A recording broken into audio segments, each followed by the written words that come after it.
Meeting order, please join us in the Pledge of Allegiance. I pledge allegiance to the flag of the United States of America and to the republic for which it stands, one nation, under God, indivisible, with liberty and justice for all.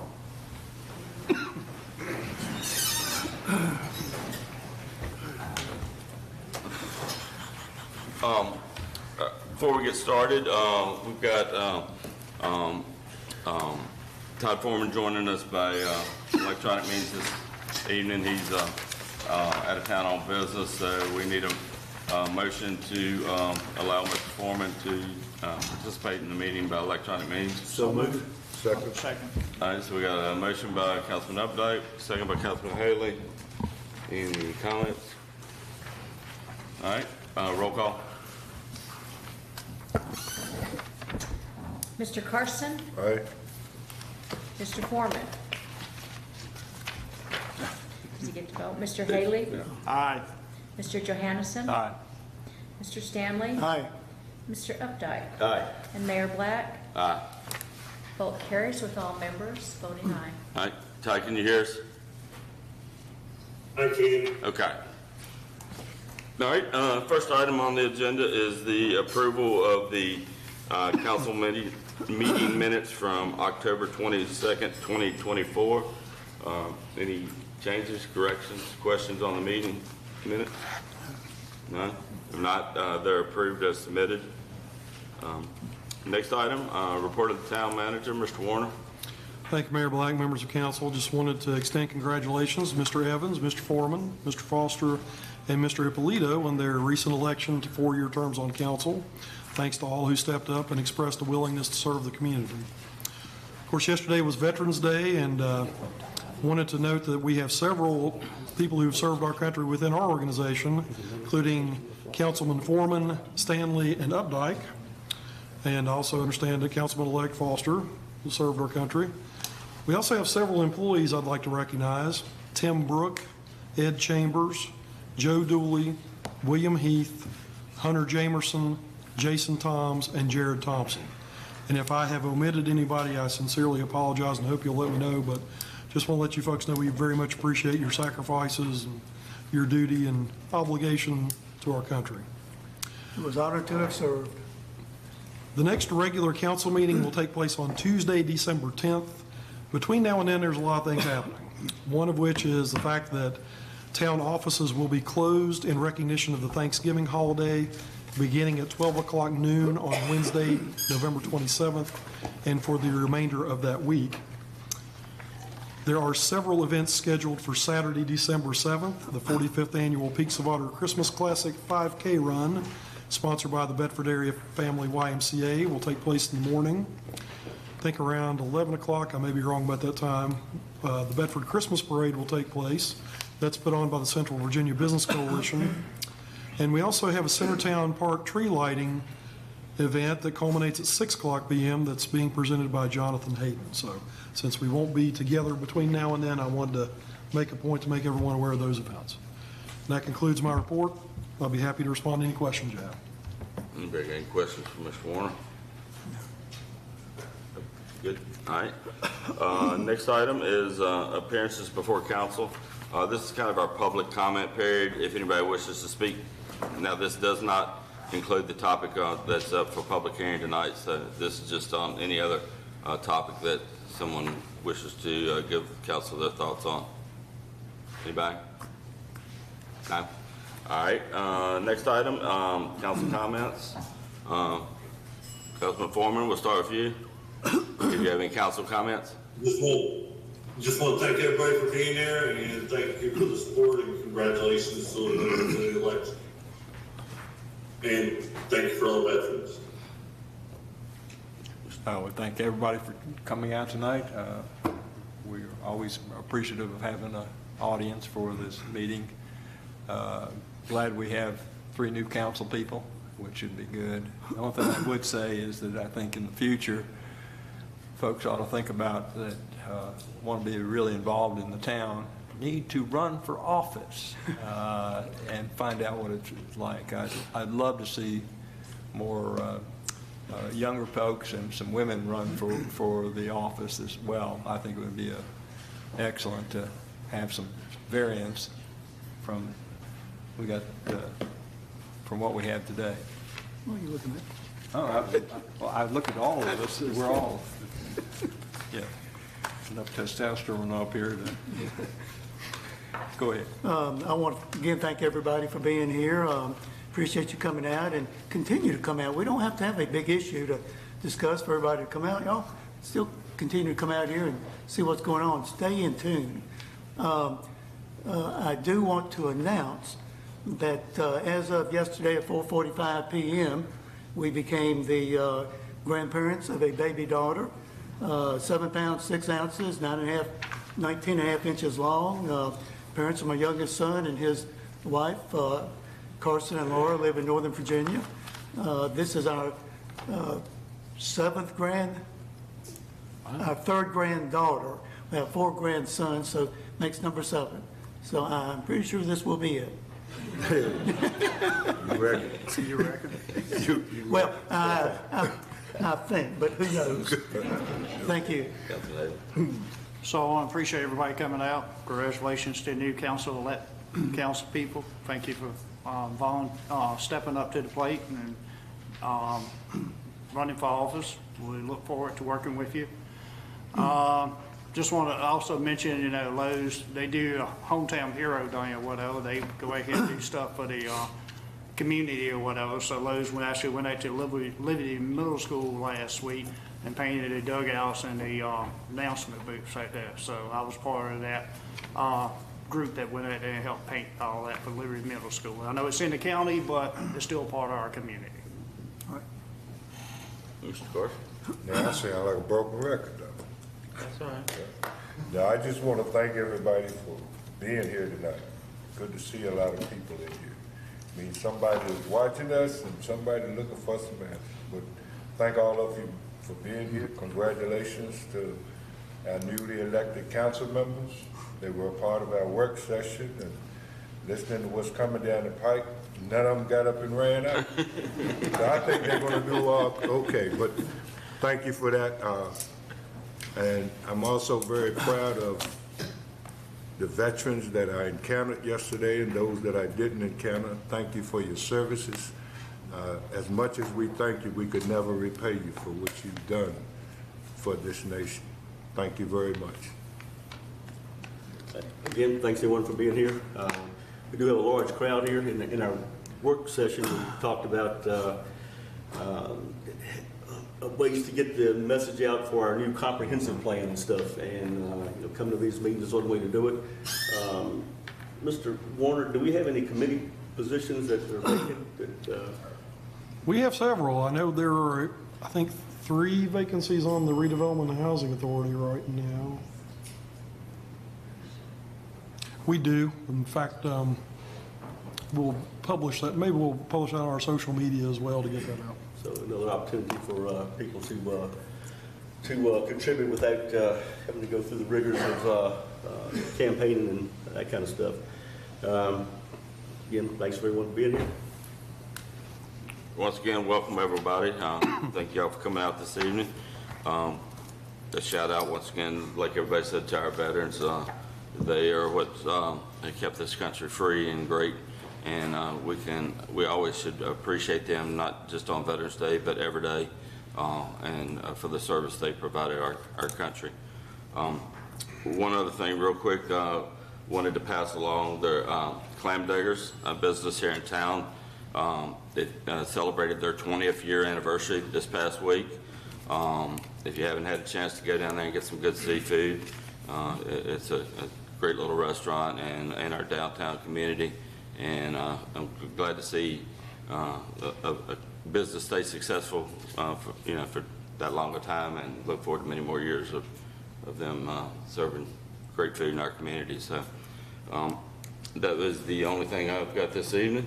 That will move into report of council committees. I don't believe we've had any committee meetings.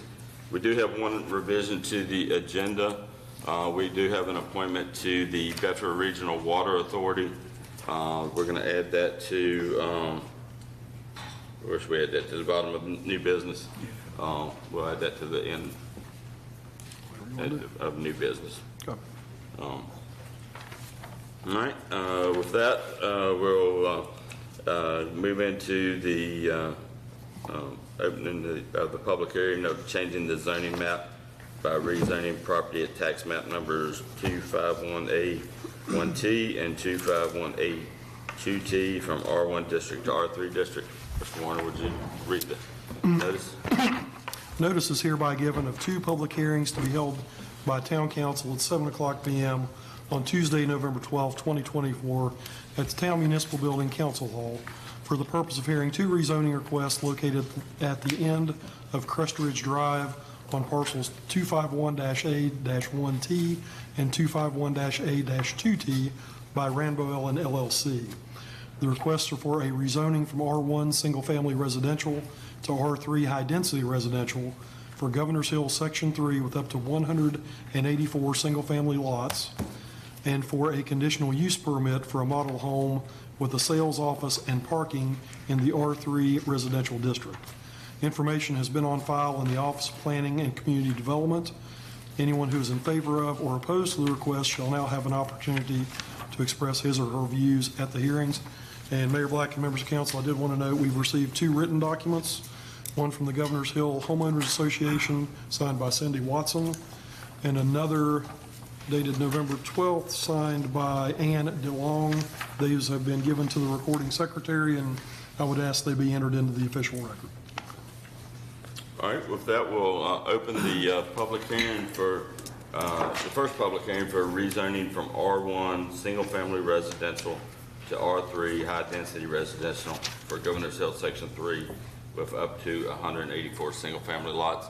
Mr. White, do you want to update us on some new information and provide us your thoughts on this? Absolutely. Thank you, Mr. Mayor, Mr. Vice Mayor, members of council. My name is Jamie White with White Engineering and Design. I'm representing Rambo Ellen LLC in their request for this rezoning. I do want to point out a couple of things right off the top. Originally, our layout did request for 184 single-family lots. That has been reduced by proffer. We submitted revised proffers down to 165, and I'll cover some of the details of that as I go through my information here. So we're requesting to rezone 2 parcels consisting of approximately 44.25 acres at the end of Crest Ridge Drive from R1 to R3. We'd like to build public streets and infrastructure for a single-family detached subdivision consisting of 165 lots. The development will also include requiring open space needed to meet the town zoning ordinance, and those areas will include community park areas, benches, gazebos, walking paths, and things of that nature.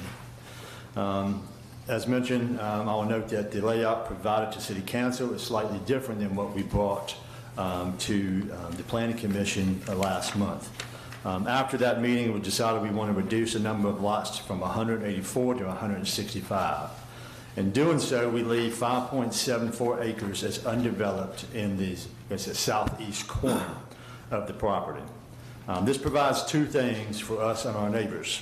First, we reduce the density and traffic of the development currently, and secondly, we'll show that there's an incentive to continue to try to make a connection to Burks Hill Road.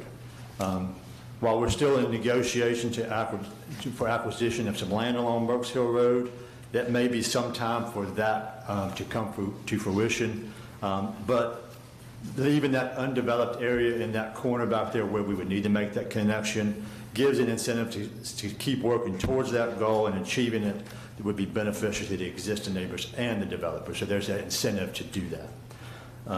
Just to let you know, we have reached out to a couple of property owners. I was approached after our first Planning Commission meeting about somebody maybe potentially having a piece of property that may give us some connectivity to 122. That property does not meet the requirements that we need for a public road. We would need some additional land that belongs to the church that has a kind of a U-shaped piece of property there. We have made an offer on a portion of that land, and that is going to their I guess, Deacon Board on a decision of whether or not they would entertain purchasing that, and then we can work on maybe purchasing another piece. But again, that's something that may take a little time down the road. And that's why we're looking to just leave that area undeveloped, go to 165 units, and we'll work on that as we get through the development. When we came before, 4 years ago, we tried to bring this through as a patio home development. It was 232 units at that point in time. We revised that and brought it back again, and it was denied at that time. And we were going to develop this land by right. And working with BRWA, they had just taken over the town's water and sewer system. Not long before that, they weren't sure what they had on their hands with some of the issues that they had. So we kind of paused us on being able to build by right on that property because the BRWA had to do some improvements to the sewer system for sewer capacity. That has happened. So they have been doing a substantial amount of work to the pump stations and sanitary sewer infrastructure, and we have received notification a few months ago that even if we were looking to go back to our original 232, there's no issue with sewer capacity in those lines and in the pump station any longer. So looking at some of the issues that we need to tackle on a development like this, one of the main issues that we always have on things like that is stormwater management and erosion sediment control. We realize that this is kind of a sensitive topic for Governor's Hill development because of previous problems that have happened in the past. So we're going to be constructing multiple stormwater management ponds to serve the development that will be along the creek area down at the bottom of the hill. And we will meet all federal, state, and local design requirements for this during the site plan design stage. Some of the final locations of these detention ponds are in flux right now through the design process, and those final locations and how many and how big they would need to be would be dependent on topography of the area and the final impervious cover that we're looking to achieve on the entire development once we kind of nail down, all the units, home sizes, driveway sizes and all that kind of stuff. So I also want to note that the requirements for stormwater management and E&S control is much different than what it was when the original Governor's Hill, Section 1 and 2, when they were built and designed.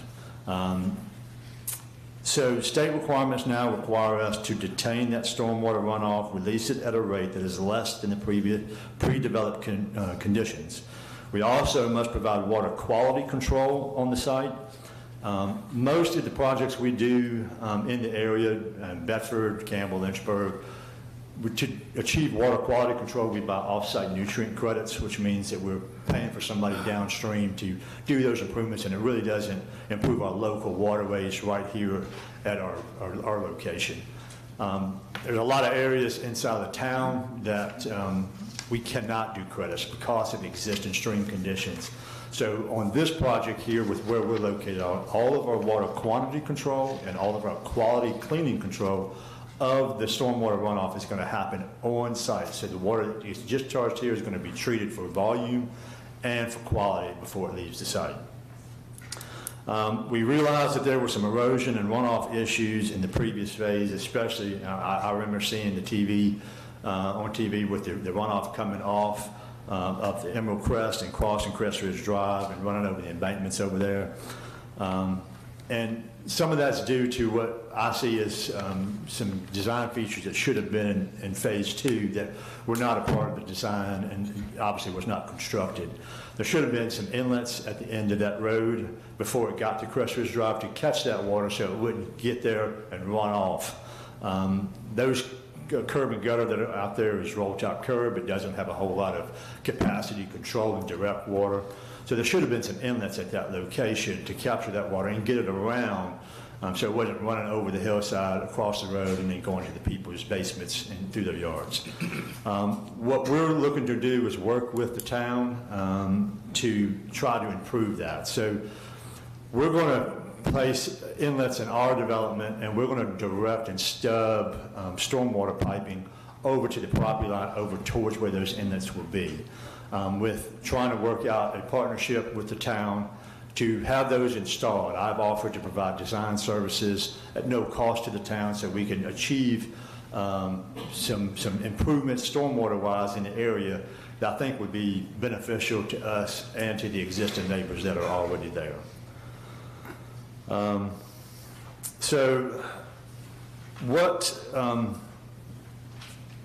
I know there's some concerns, especially at 1200 Crest Ridge Drive. It's kind of down the low spot. I'm down there. And originally, we had the pond a little bit closer to that house. We've actually moved the pond further away to get it at least, because we shifted their property line to give them property adjoining to that, and we're going to transfer some additional land. So we'll be at least 33 feet further away, and then it'll be our pond embankment. And then our discharges from our stormwater pond will go directly towards the creek. It won't be directed towards that property. Obviously, the main concern that we have in this project and most projects where we're looking to rezone is traffic.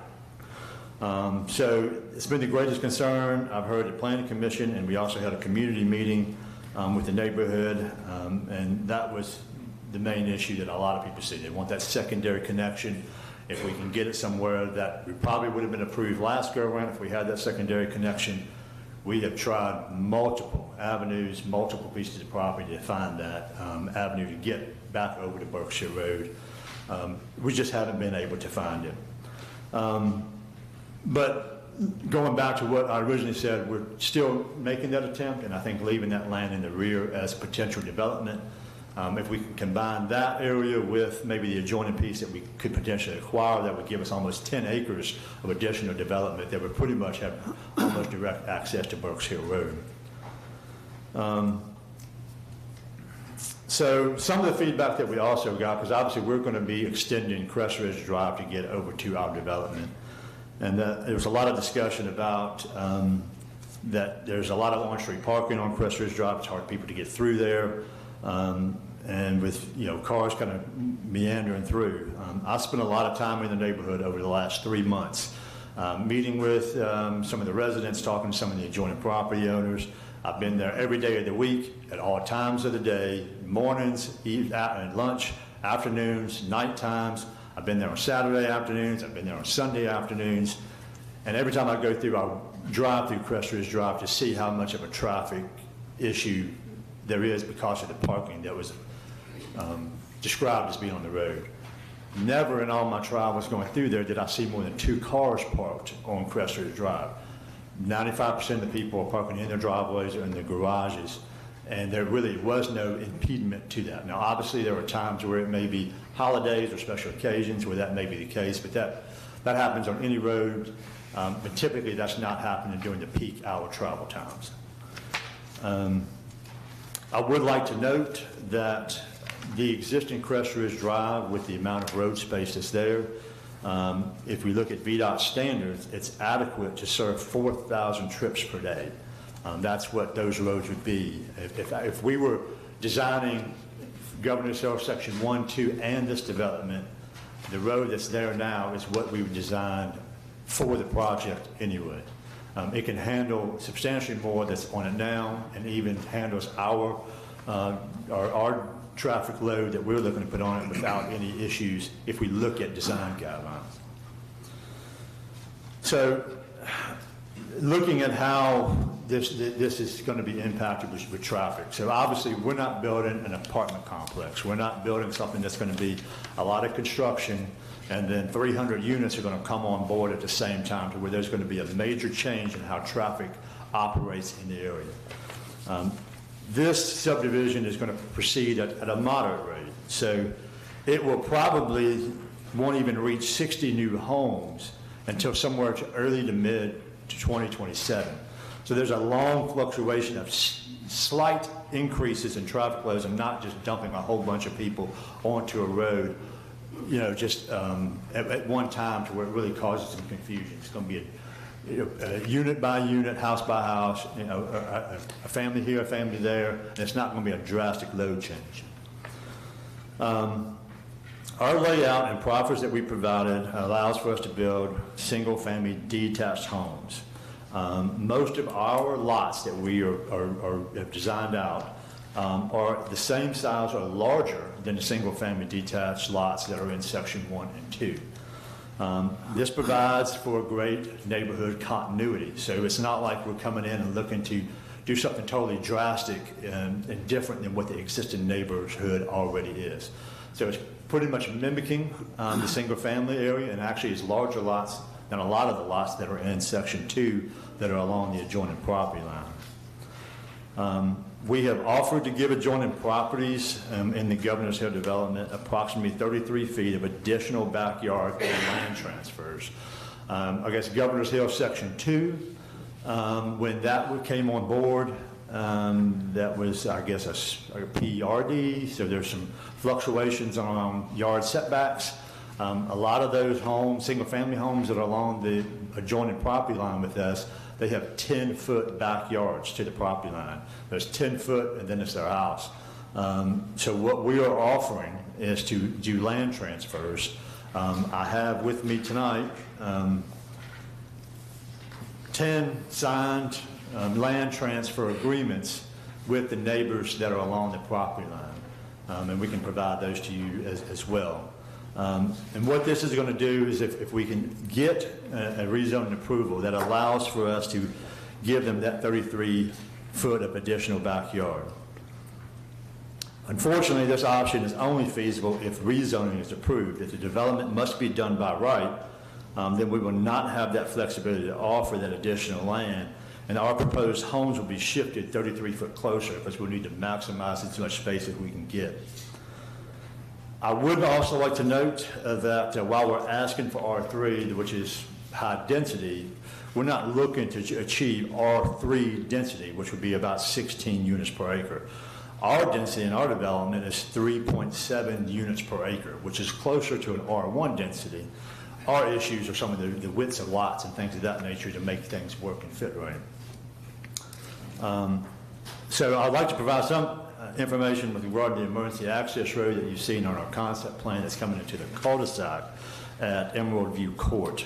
I want to ensure that our neighbors that this is not and will not be a daily access road that is in our proffered conditions, that we proffer that the access road would not be asphalt nor concrete. It would be covered with a product called grass pave. This is a plastic grid product supported by a stone base and covered with topsoil and grass.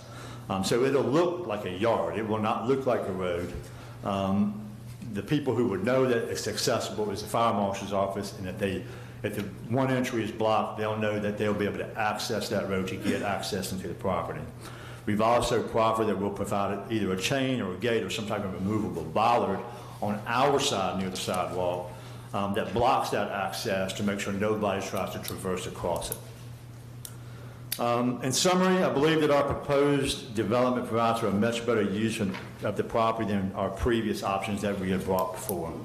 When we first brought the development option to the town a couple years ago, we were at 232 patio home units, which was a multi-family development and didn't fit as well with the existing neighborhood. We've reduced this development by almost 70 units from that first option, and we are restricting ourselves to build only single-family detached homes, which matches up nicely with the existing Governor's Hill neighborhood, and the density is less than what we see in Section 2. We see the need for residential growth in the town, and I believe that this development provides for that need in a much better way. The engineering and design process for this development has been ongoing over the past couple of months. As we look at the existing status of where we're at with the development, regardless of approval of R3 tonight, or if we have to go by right, we are going to be submitting bulk grading plans in the next week or two. The only thing that we're waiting to determine, most of the road layout is the same regardless of which way we go, except for the road that runs parallel to those adjoining properties. And we need to figure out if we need to shift that over 33 feet or if we can keep it where we have in the requested position.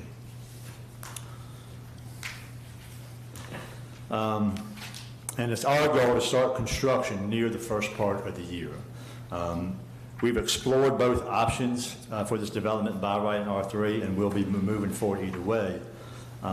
There's two options before you tonight. By right, which would not allow for us to provide any concessions or buffering land for the existing neighborhood, nor will it provide an incentive to look for an alternate route to 122, or approving R3, which is our request, which provides some benefits to the neighbors and keeps us looking for that alternate access route.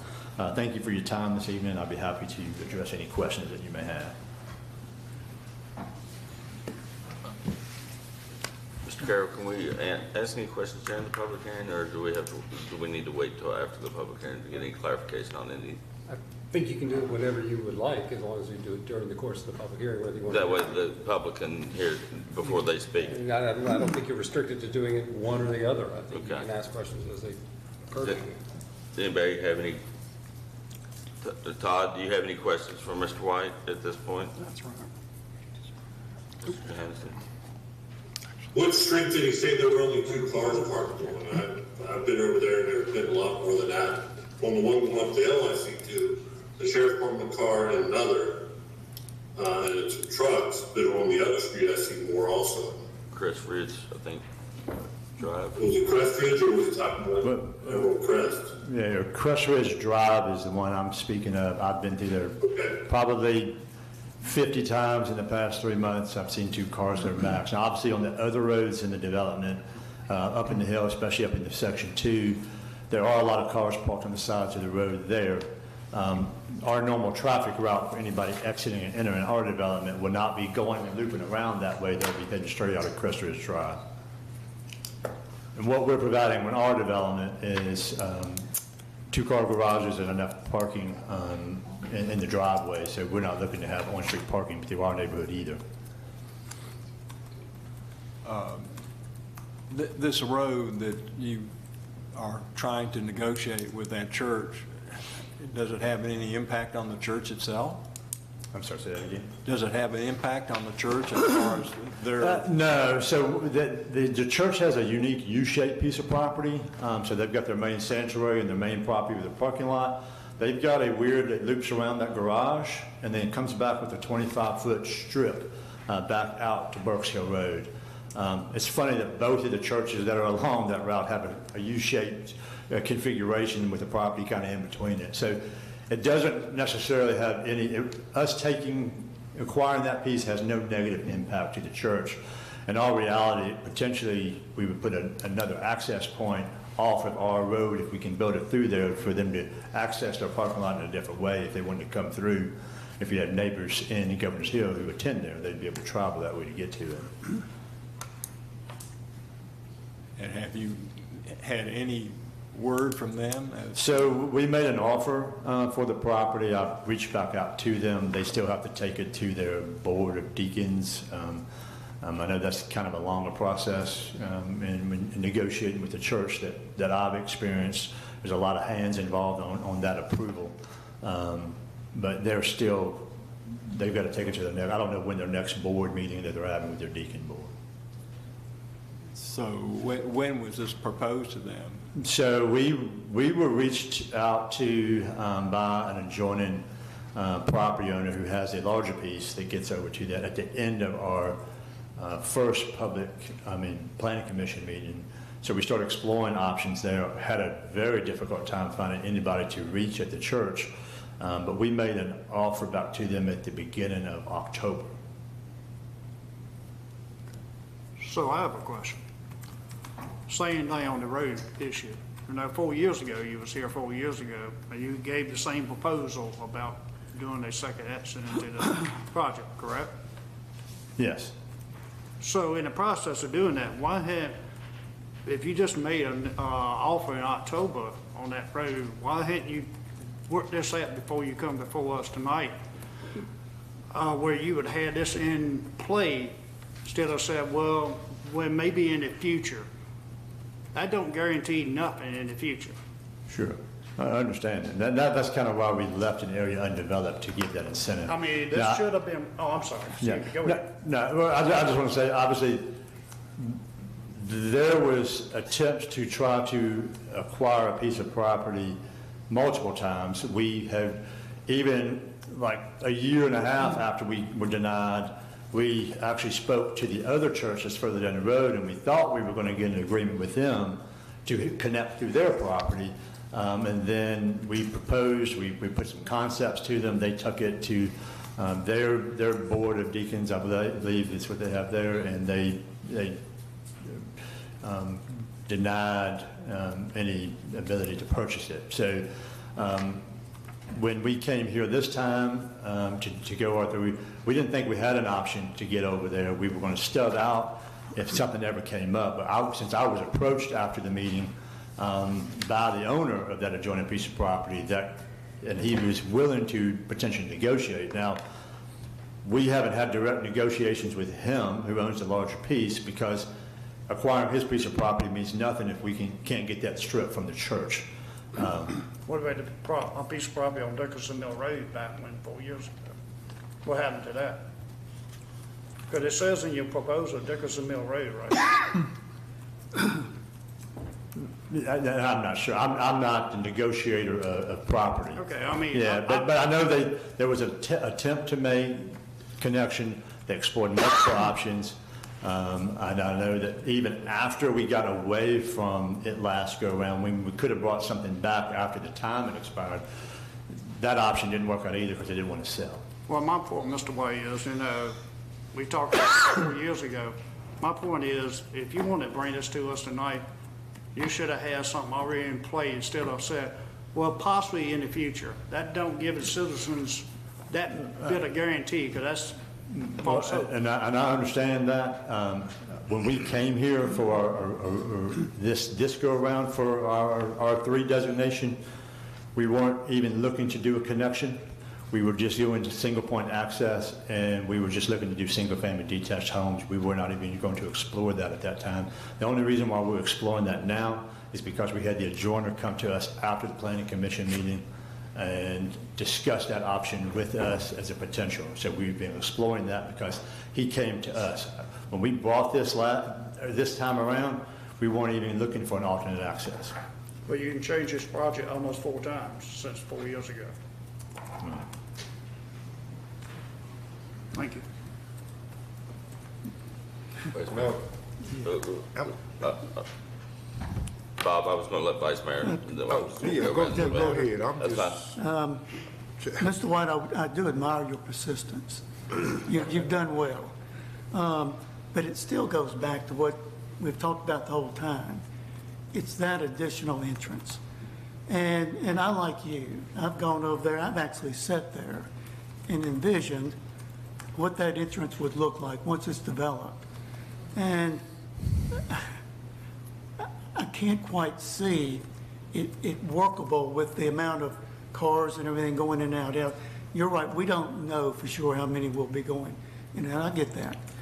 But I'm glad someone on the planning commission asked during that time what other developments you had done. You said Cornerstone. That's correct. Well, I'm probably not one that you're going to like up here. I retired from the power company there. I was involved in a lot of the subdivisions that sprung up.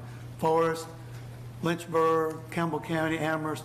I'm familiar with a lot of those because I stayed in the meter department. I'm very familiar with Cornerstone. I could tell you what was there before. As I used to jokingly say, 3 meters, a barn, a silo, and a house. And now we've got 400 or 500. Right. But my job, and I saw that in phases. Sure. I saw it develop, and y'all did a very good job there. Yeah, now, you didn't do all of it, I know that. Right. But it drew multiple restaurants, stores, Sure. businesses, and it's still growing on the other side of the road there. It's a great project, great concept. Sure. So what I'm getting at is, I know the quality of work y'all are capable of doing. Sure. I get that. And I probably walked a good point of those because it was my job to set those accounts up in the right billing and reading cycles and sequence. So I understand all that. The houses you built back there, I've said this to you before, were energy efficient. Good houses. They're for people that want a smaller home, downsize, and I like what I see. Multiple entrances in and out, stoplights. Y'all did an excellent job there. Right. And I'm not seeing quite that quality here, is what I'm trying to get at. And if you all could just get that additional entrance, I think what you have here on paper is a good concept, good idea, but it's missing that one additional entrance. So what I'm asking is, do you see that happening? I mean, you said in the future. Is it near or distant future, or do we even know? It is entirely dependent on if we can work out something. And obviously, we can't control whether or not what somebody is willing to sell to us or the cost of what they would put on that. Now, I want to go back and reiterate where we're at. And I understand the point of accessing our Crest Ridge Drive and the traffic that's going to be coming through there. Traffic is coming. It's whether or not the traffic is going to be offset by some other conditions. Because I'm submitting plans in 2 weeks or less to move forward with the development in one way or the other. So we're going to have, 115, 125 by right homes, or we're going to, and then we're not going to be able to accommodate anything within the neighborhood and not even try to get a secondary access. Yeah. Well, and I understand that. Yeah. And I understand you have every right in the world to do that. Right. And I don't blame you. After, 3 or 4 years? 4 years, yes. 4 years. But my question here is, you say you're in negotiation with the church. That's correct. And I don't know how all churches work. In ours, any idea like that would go before the monthly business meeting. The people would vote on it and yes or no. So I don't see that taking that long, but not all churches are alike. Sure. But if we were to give you an extension on this vote, say into early next year, to give you time to negotiate for a road, would that be acceptable, or do you not think that's workable? Well, I will say this, and I will, if the developer is at a different position now than what I've met with them, we've discussed this option. We need to move forward now. Well, I'm just throwing that option out there. Sure, I understand. Because it's the road that is a hang-up to a lot of us. Sure. I mean, I like what I'm seeing here on paper. And of course, that has a tendency to change. Sure. Always does. I mean, you have some hiccups and lots that are workable, some that are not. And so it could be a few more, could be a few less on the by right. Well, yeah, that's right. So I guess the thing is that we have to get started. There's been too much time and investment onto the property for us to sit for another cycle to go through and wait. And then it's the if we can work something out, because obviously we have no control of it. And even if they're agreeing to sell it, when somebody knows that you need it, the price will go up by tenfold. And that's just the way it works. So the position that we are in is that we are moving forward by right, and there's no ability to work out anything with our adjoiners.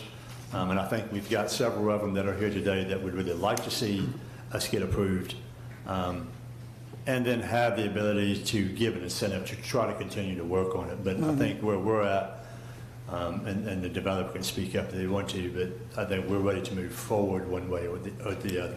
So you're really not waiting to see what the church you're talking to is going to say? You're just... No, and that's why what we chose to do was leave out 20 lots and leave that back corner as a potential. We proffered a maximum of 165.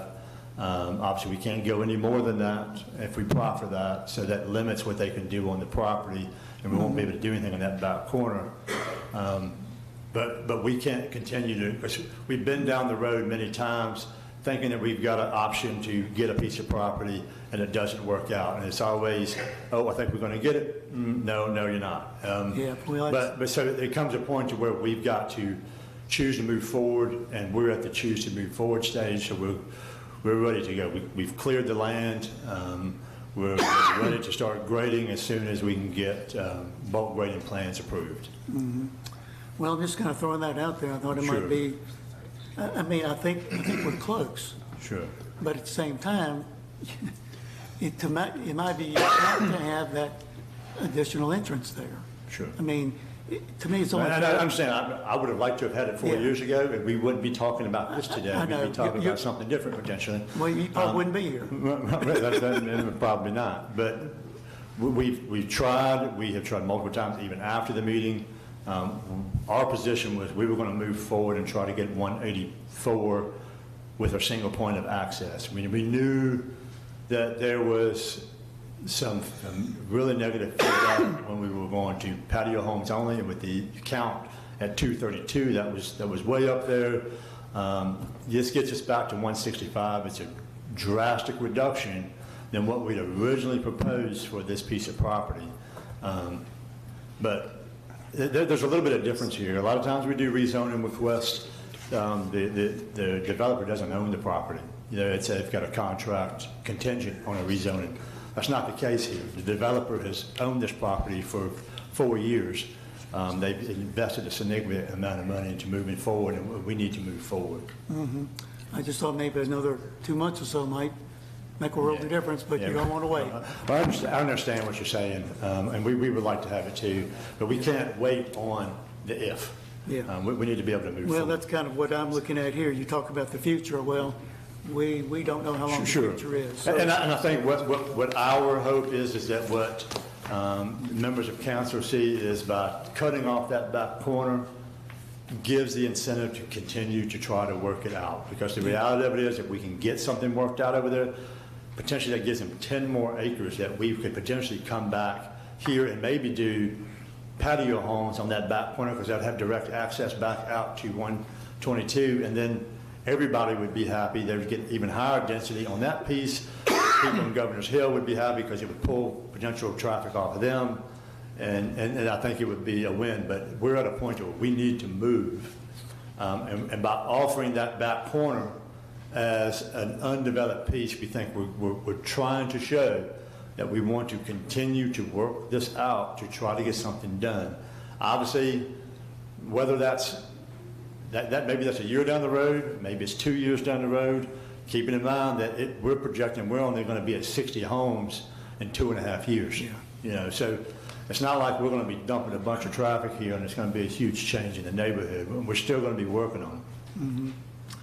I'm just trying to help you out a little bit. But again, I understand it, I get it, and Sure. that's all I've got. They got me. Bob? Yeah, I'm listening to you. I've been there, been looking over your plans, I've read every piece of paper that's been stuck under my nose, and I've listened to you, but my concern is not so much about what you're gonna build there. My concern is about what's already there. The So about people what's that already there. live there, already. You keep making reference to by right and explaining to the people it means that you can develop it either way. We can't stop the development. Sure. You can, R1 or R3, you're gonna develop it. Yes. That concerns me that you keep doing that, because I don't want to see these people's lives turned into a nightmare because you didn't get R3, or because you haven't made any commitment to make that, you know, and you've already said that the land extension, the barriers, noise barriers, all of that stuff, that looking for another way out of there, all that goes away if it remains R1. You've already told us that. I don't like being held hostage like that. So in other words, if we don't say R3, if we do not say R3, all that goes away. That means you can go in there and do whatever you want to. So as much as I hate to say this, it is still the logical thing for us to do here tonight, or whenever. You know, whenever we do it, is to think about it and try to make a decision. I like to see these ideas, but evidently you're not going along with that. To get a little bit more of a commitment to try to make the best decision that we can to see, get a little more control of this, just letting you run rampant. You know what I'm saying? Well, man, I don't agree with You with may your not agree, but I'm characterization hearing of what running I hear, rampant. you know? I mean, I think there's a point when a developer owns a piece of property, obviously they have the understand. ability to do that. What we have talked about is flexibilities by changing it to R3. Yep, And we don't see that as being a hostage holding. We see it as being able to have an opportunity if we can get density, kind of smaller lots that give us some flexibility along the buffers along the side. I understand that. Bob, real quick, because we are going to discuss it again when we get into action item. This is, at this point during the public hearing, we're just asking questions about their proposal. Then we can discuss the pros and cons. When you asked the question, Mr. Mayor, that was what I intended to convey. Right, You're it's just soliciting questions information. on specific, to get information for us and for the community that's going to speak right after Mr. White finishes. And then we're going to follow that up with our discussion. Sure. So I mean, I appreciate everybody's comments, if I had known this, I might not have opened it up like this. This is a question for the developer to gather information to help each one of us make our own decisions, okay? I yield back. Right, that's fine. So, like I said, Mr. Updike, do you have any questions specifically for what Mr. White has presented tonight with their concept plan, their proffers?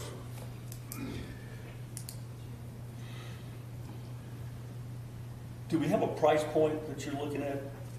And will that change the 165 versus the 184 versus the whatever? Well, if it's between 165 and 184, it's still the same home design, because the lots are going to be the same, is what it's going to be. So we're not changing anything. We're just taking land away for potential lots, not increasing lot sizes to make different home sizes. So the price point would be the same, yeah. All right, I got just a few. So you made a comment that this is 3.7 units per acre. That's correct. Based on, at 165 units. That's right. Do you know how many units there are per acre in section 2? I don't have that number. I know since it's got patio homes in the part of the development, it's going to be steeper than what that is. Would you say it's more dense than? Yes, it would be, more this? dense. I would say probably even section 1, because I think a lot of our lots, potentially with some of those backyards being larger than what's even in section 1, we could be less dense than that. When I look at the mapping that is even in section 1, I mean, they're 50-foot wide plus or minus lots. We're looking at 52-foot wide lots. And obviously, some of those setback requirements were different during the PRD days, and they were allowed to do something different. So obviously, we've got full front yard, side yard, rear yard setbacks. So I think a lot of our yards are even larger than what you'd even see in section 1. Talked a little bit about the stormwater, the design in section 2. Do you have a feeling for what design standards, what regulations what year those were? With section. In section 2. So, I mean, I know there were some issues stormwater management wise and things that should happen, but, just looking at how developments were done, at that point in time, there weren't, the stormwater management detention requirements and things of that nature did not apply to residential developments if the impervious cover was under a certain threshold. That's out the window as of 2014. Now, 2014. So the new more stringent regulations came in place in 2014. Yeah, so these follow on the new regulation. Even though Section 2 was built after 2014, the plans were approved prior to that. Right. So they were able to build what they were going to build. So, all that runoff that happens on there just discharges to the streams. There's no detention of that water. Obviously, that's the potential for increased flooding, increased erosion. And I know that, as I mentioned before, there should have been some inlets capturing that water as you come down the hill. And we want to work with the town to try to alleviate that problem, because I know it's still an issue if it's heavy rains. And we're willing to try to help that and mitigate that as much as possible. And we should take you up on that and fix that problem. I totally agree with that. No. Anyway, the previous, at the Planning Commission, there was a proffer in regards to the berm, the 33-foot berm. Sure. Well, go back to the original proffer that we brought a couple of months ago. We didn't even reach out to our adjoining property owners because we got agreements from them last go-around that didn't help us out any into getting approval.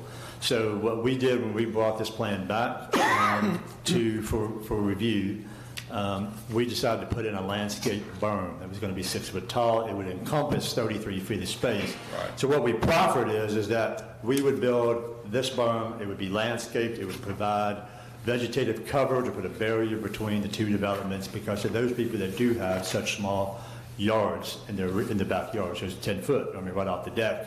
It's somebody else's property.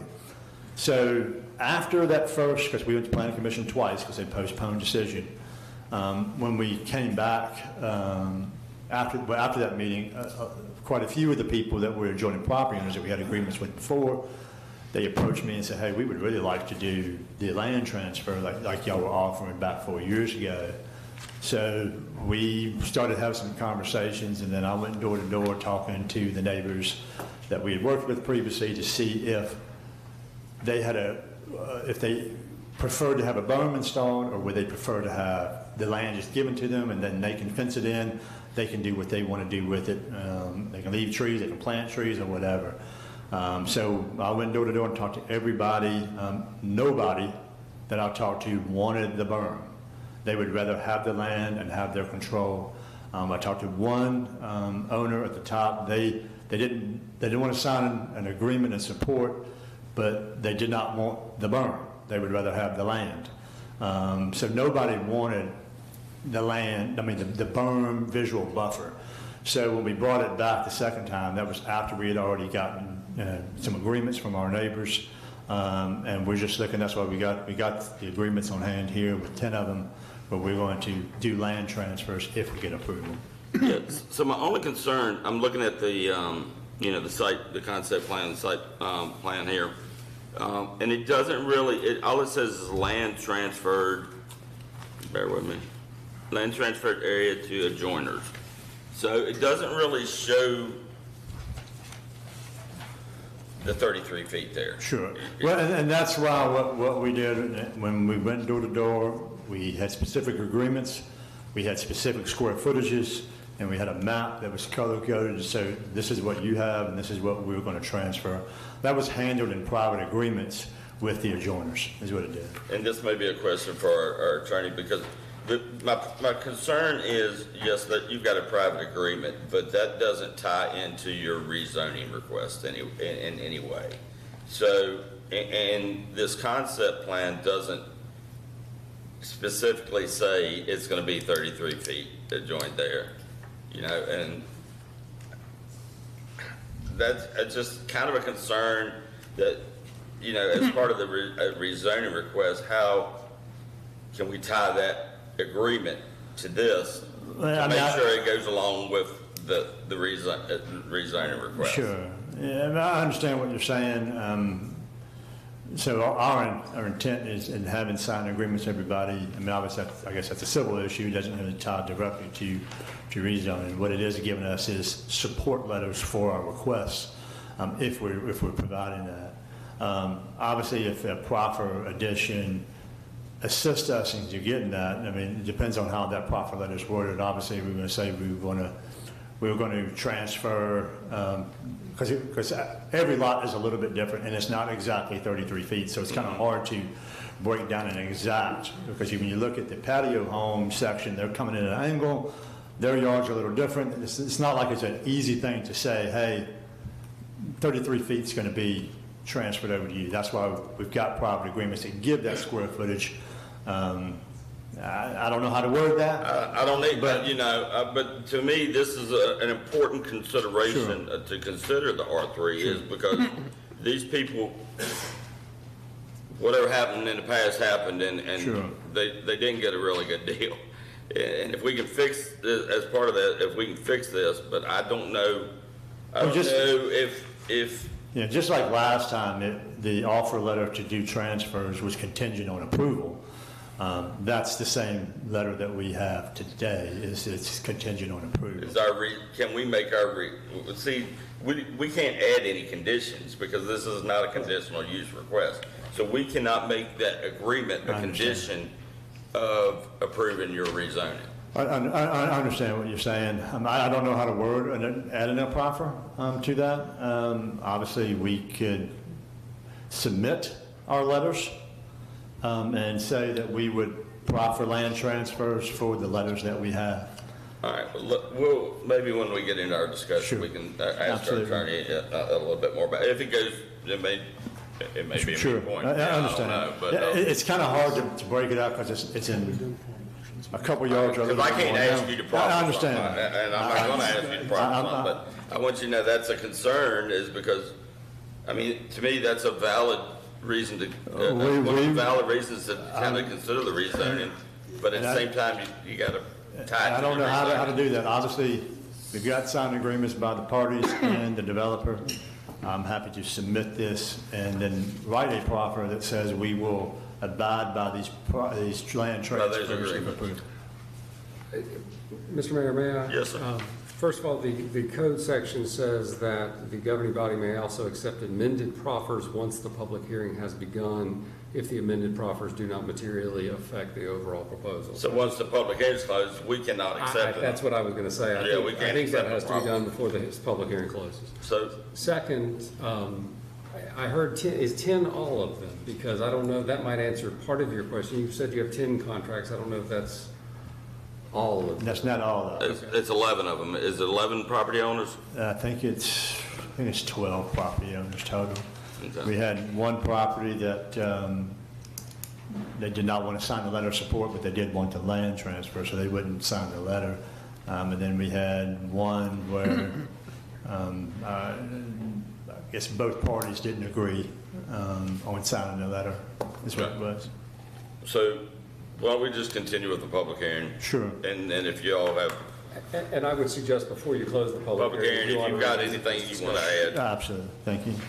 then we'll, Any we'll other give it an questions at this opportunity. time? Anybody else got any more questions for Mr. White? Thank All you. right, thanks. All right, we'll move into the public hearing. Like I said, when you come up, just give us your name, your address, and we got a 3-minute time limit. And then there'll be a clock over here, so it'll go off when your 3 minutes is up, and we ask that you step aside for the next person. We've got 1, 2, 3, 4, 5 people that have signed up. If there's anybody else at the end that wants to speak that hasn't signed up, you'll have that opportunity as well, okay? All right, so the first person is Tony Orange. Ms. Orange?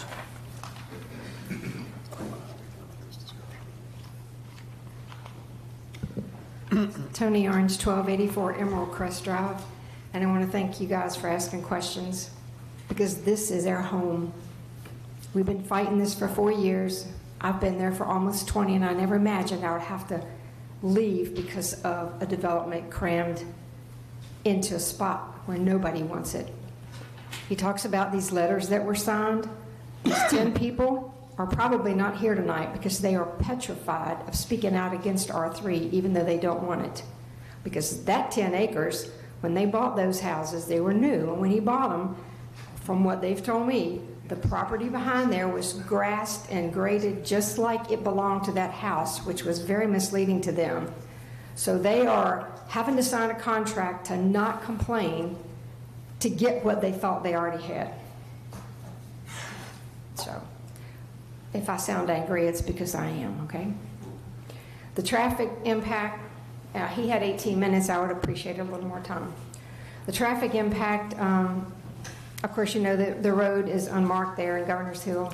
It currently handles 289 families, visitors, delivery trucks, Carriage Hill, etc. That doesn't include the 400 Army Reserve members or the new traffic from the massive Harmony subdivision. In the 24-hour period, I counted and recorded 959 cars coming by my house when we're only 25 feet from the road. It's not like we're a mile off the road, okay? He talked about the parking on the side of the road. I park on the side of the road. My neighbor does. Emerald Crest is different than what he's talking about. 80 to 90% of the members that were at the last meeting where we met with him are senior citizens. I know I'll be looking to move if this comes in because this is 8 to 10 years of hell. is basically what it's going to be. They've already clear cut all the trees. My neighbor, Tommy Nance, his basement flooded because of their clear cutting, and it came within inches of getting in my basement with this past rain that we had. If you compare this to Town and Country in Coolbrook, they have 92 acres with 160 homes. This development was 184 on 44 acres. This allows them to become an R3 without PRD planning standards. Current housing availability, I'm a real estate agent, you would think I would be happy about this. There's currently several homes for rent and sale in Governor's Hill, while other developments include Harmony Subdivision, the new Independence Subdivision, and upcoming apartments and hotels at the Old Bedford Elementary. Our local MLS, Lynchburg only, has 164 homes on the market in Bedford County with 42 in the 24523 area code. I don't see the critical need for this. If you utilize small builders and available land, the same size home can be built for $40,000 to $70,000 less with more land spreading the wealth. I do have one option for Burks Hill. Mark Rodinas has offered to talk to them and negotiate a piece that would make the Van Horst property wide enough to put a road in. I did speak with him about that. Lewis Witt, who we contacted, said due to things that have transpired in the past, he's not sure if he would consider selling to them. All right, Ms. Orange, we appreciate it, but our time limit is 3 minutes. He had So 18 minutes. I understand that. He had 18 minutes. I understand that. I have the road, the footage from VDOT. Parking on both sides of the road is 36 feet. And I have spoken to BRW, and they do not have at this time any plans that have been solidified for sewage. And I spoke also to Janet at Fire and EMS. All right, thank you. Next person is Cindy Watson. Good evening, Mr. Mayor and council members. So great to see y'all again. Good to see you back. Thank you, veterans, for all your service. I appreciate it. Thank you for taking time to listen to me. As Tony said, she found another option that would give them the use of the Burks Hill Road entrance. We asked the town to please, whatever it takes, get this through so we have another entrance. If we can, he says that there's problems with the properties, that they won't have them be zoned correctly for the zoning laws. Help get that through so that can happen. We have not really seen what's going to happen, and nobody holds them to their foot to the fire. Section 2 was just like somebody went up there and threw confetti up there and how they did things. Hold their feet to the fire and make sure things are done correctly. Thank you, Mr. Carson, for bringing up your thoughts on how this is being handled, that it feels like we're being held hostage on this. I don't think that's fair at all. Traffic, please see if you can get a traffic study done. We need to find out what is going on, because I can tell you myself, I'm now having to back into my driveway, because if I try to back out of my driveway, I run the risk of getting hit. People come up through there and they speed. There's nothing that seems to be done about it. I don't care if you put speed bumps, I don't think it'd stop them. I, with Tony, agree. We need to find out from Water and Electric if they truly can handle this extra stuff, because nothing has been modified or updated up in our area. And I can tell you the water pressure, and I'm the first one on the trunk line down, our water pressure has already started decreasing just from the number of homes that we have right now.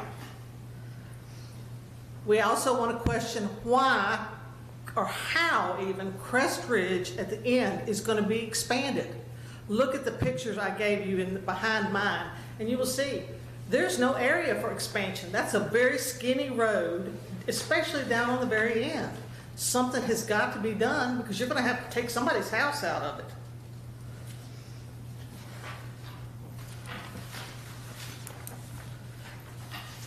My last thing is the water.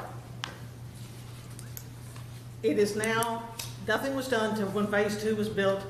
even though all the problems happen, it's getting worse. It's actually not getting any better, it's getting worse.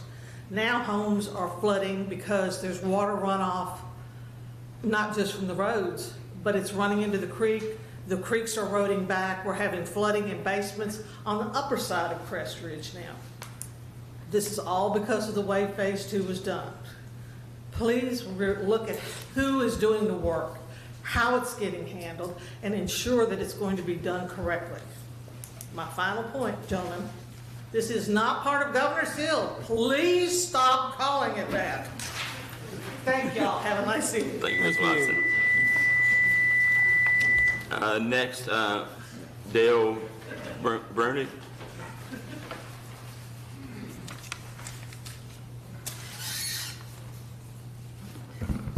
Hi, my name is Dale Brunig. I live at 1247 Emerald Crest Drive. If's a pretty big word. If this happens, if that happens, if we get a road, if we don't get a road, if we pack them in, if we don't pack them in. His number thrown out was 165, holding back 10 acres. Didn't say he wasn't going to build there, just said I'm going to hold it out today. You hear a lot of what could happen, might happen, may happen, should happen. 4 years trying to buy property, it's a pretty long time. He knew it was coming, you knew it was coming, we knew it was coming. Why didn't we react 3 years ago, 2 years ago, last year? Nobody said the sewer system will handle the addition. Nobody said any of the upgrades will handle the addition. It might, should, work has been done, and there you go. Governor's Hill is a frog. We're a frog in a pot of water. They're turning up the heat slowly. We're only going to build this much. They might get that much. The road that can handle 4,000 vehicles is a road that is built in asphalt. You tell me how 3 stop signs are going to control that. That's all you got coming in, going out. 3 stop signs, 184 new homes, plus what you have existing. The math doesn't add up. But I will tell you the math, when they're finished selling 184 homes, is going to be about $84.5 million in sales. Seems like you could have bought a road with that. You just cleared 42 acres of timber. I'm not in the lumber industry, but I'm pretty sure they got a good chunk of money for 42 acres of timber. There's not enough planning. There's a lot of talking, a lot of hopes, a lot of dreams, a lot of unfulfilled maybes, a lot of coercion, but there's no answers. He has not said he can. He's not said he will. He said he might. He said it could. That's too ambiguous for me. I live in the neighborhood.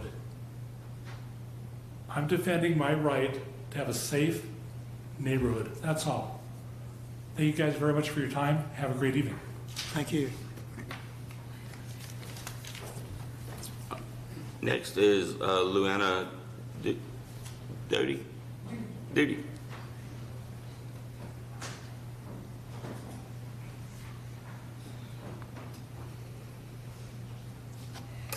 Good evening. I'm Luann Duty. I live at 1317 Emerald View Court. And I just have 2 things. One is a question for Jamie. We've been told that I'm on that cul-de-sac, that cul-de-sac will be only for emergency vehicles. Does that apply whether it's R3 or R1? So that's my question. And the second thing that I want to bring up is that we are already seeing significant deterioration to the road, to Emerald View Courts Road, because of the lumber trucks that have been coming up and down through there. A lot of money has already been spent to try to remediate that to some degree. But how far does the road have to fall apart before people realize that all of that heavy machine traffic, and that's not even the machinery yet used for construction, is going to get addressed. So that's what I have. Thank you very much for listening to me. Thank you. Next is Stephanie and Mike Griffin. Hi there. We're the Griffins of 1264 Emerald Crest Drive as of 2.5 weeks ago. And we are at the corner of Terra and Emerald Crest, just to let you know where that house is. I had a conversation with one of my friends today, and the conversation was about her dating life. And I kept reiterating to her, you don't date someone's potential, because potential is a maybe. And you don't know what that's actually going to look like. So as I'm sitting here and listening to the conversation, that kept coming up in my mind.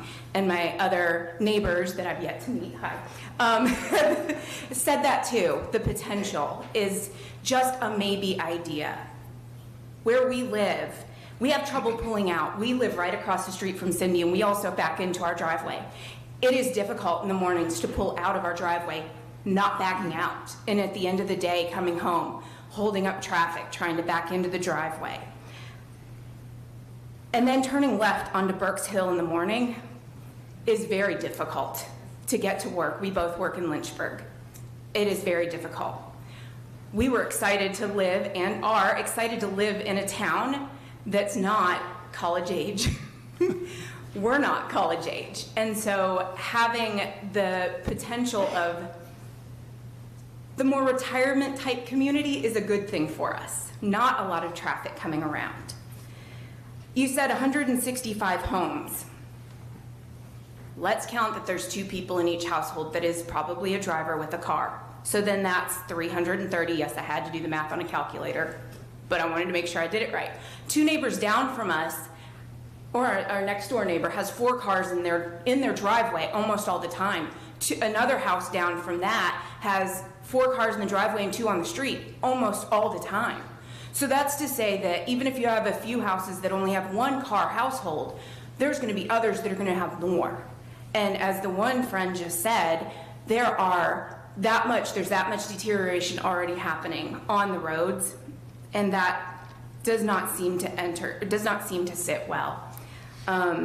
Long term, a few houses, sure, but how many, within the first couple of years, a couple of houses, 60 houses, but how many decades potentially are we going to be dealing with traffic concerns and construction concerns? Because there's that potential that now we're going to have that many more houses that could be going in. So that is some big concerns for us. And I appreciate, again, Mr. Carson, the comment that you made, I had written down before you said your comment, I said ultimatum ?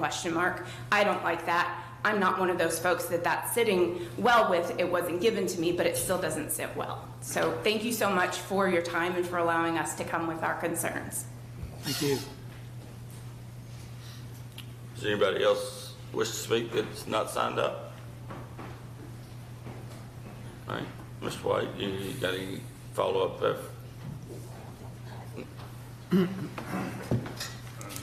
Just a couple of things. Cindy is not going to be Governor's Hill Section 3. We did not want to change the name now and confuse everybody where we're at. So it's definitely going to have its own name. So for you, we're not changing it. So looking at what we are doing, obviously, yes, the undeveloped piece is an if. But anything that was to be done on that undeveloped piece would have to come back to town council because we are proffering a maximum of 165 units. So yeah, there's always if on undeveloped land, but it's not like we can go in there and just, get through this meeting and get an approval, then we can go do whatever we want. Any changes above or different from our proffer condition has to come back to town council for approval. And then when we get to that point, then we'll bring a proposal to town council for that. And just to note, the access to the cul-de-sac is going to not be it's going to be grass paved either way. We're not going to make it a full-time access either way. So we have to have an emergency access route to meet fire code regulations because we cannot have more than 30 homes on a single point of access without at least having another access point or an emergency access route. So that's why we're going to have that there, and it's going to be a grass connectivity that will look like a yard. You won't even know what it is. And then obviously with a development like this, it's single-family detached homes. These are not things that are going to be targeted towards, college-age kids. These are families that want to be living in the town of Bedford. I think this is a good opportunity of growth for the town of Bedford. I think having more families here that could feed the industry that wants to come here, that needs to come here, you've got to have people here. And I think a development like this where we're not looking to stick in a bunch of townhouses, we're not looking to build a bunch of apartments, we're not looking at patio homes, this is single-family detached homes that matches or is less dense than the adjoining property. So we think it has a good look and feel. I want to kick back to something Mr. Carson has talked about it's that almost like we're going to do this or that and we'll hold you hostage. So I just want to reiterate the point of saying that is that we're moving forward regardless, because I don't want it to be a misunderstanding because of the conditions. This is not a contract to purchase. The developer is moving forward. So we're going to be building, and we're trying to do something to accommodate by having a higher density. It gives us the flexibility to have buffering and things of that nature and to set aside some land. Typically when you have discussions like this coming for rezoning, they don't own that land, and what happens is they walk away from a piece of property and it doesn't get developed. I just want to reiterate that it's not a threat that we're going to do this. It's just letting you know that this is not a type of property that's going to be walked away from. So just for that to be in the decision making, that this connectivity to the Crest Ridge Drive is happening. The Crest Ridge Drive, it does tip over the hill and goes past that rock. That's happening. That there is 50 foot of right-of-way width that is between properties for us to build that road, and it will be built there, and there's adequate room to get it done.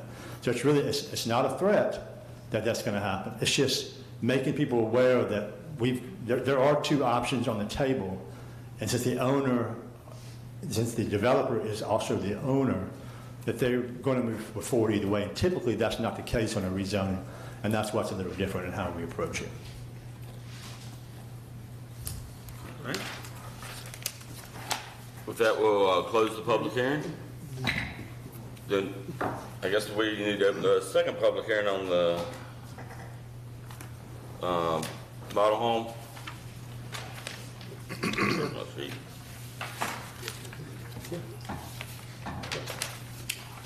Yeah, we need to open the public hearing on a conditional use permit for a model home with a sales office and parking in the R3 residential district. We didn't combine those. No. So, We read them at the same time, but they can be separate. all right, so we'll just open that. That's talking about a model home to be used for sales. You just want to, and that's just conditional. This is only applying to the R3. Yeah, so that's applying to R3, and the only reason why we're looking to achieve this on this piece of property, if we get R3, is that the lots are too small to get parking on a single width lot. So one piece will actually just be a parking lot. So there's a little bit kind of confusion. This is not going to be an office. That's going to be somebody there every day. It's going to be a model home, and they will have showings like on Saturdays or maybe Mondays or Tuesdays for a couple of hours. They don't want people parking on the street. They want to be able to have parking off the road so they're not blocking up any traffic or any movement through the neighborhood as they're trying to sell units.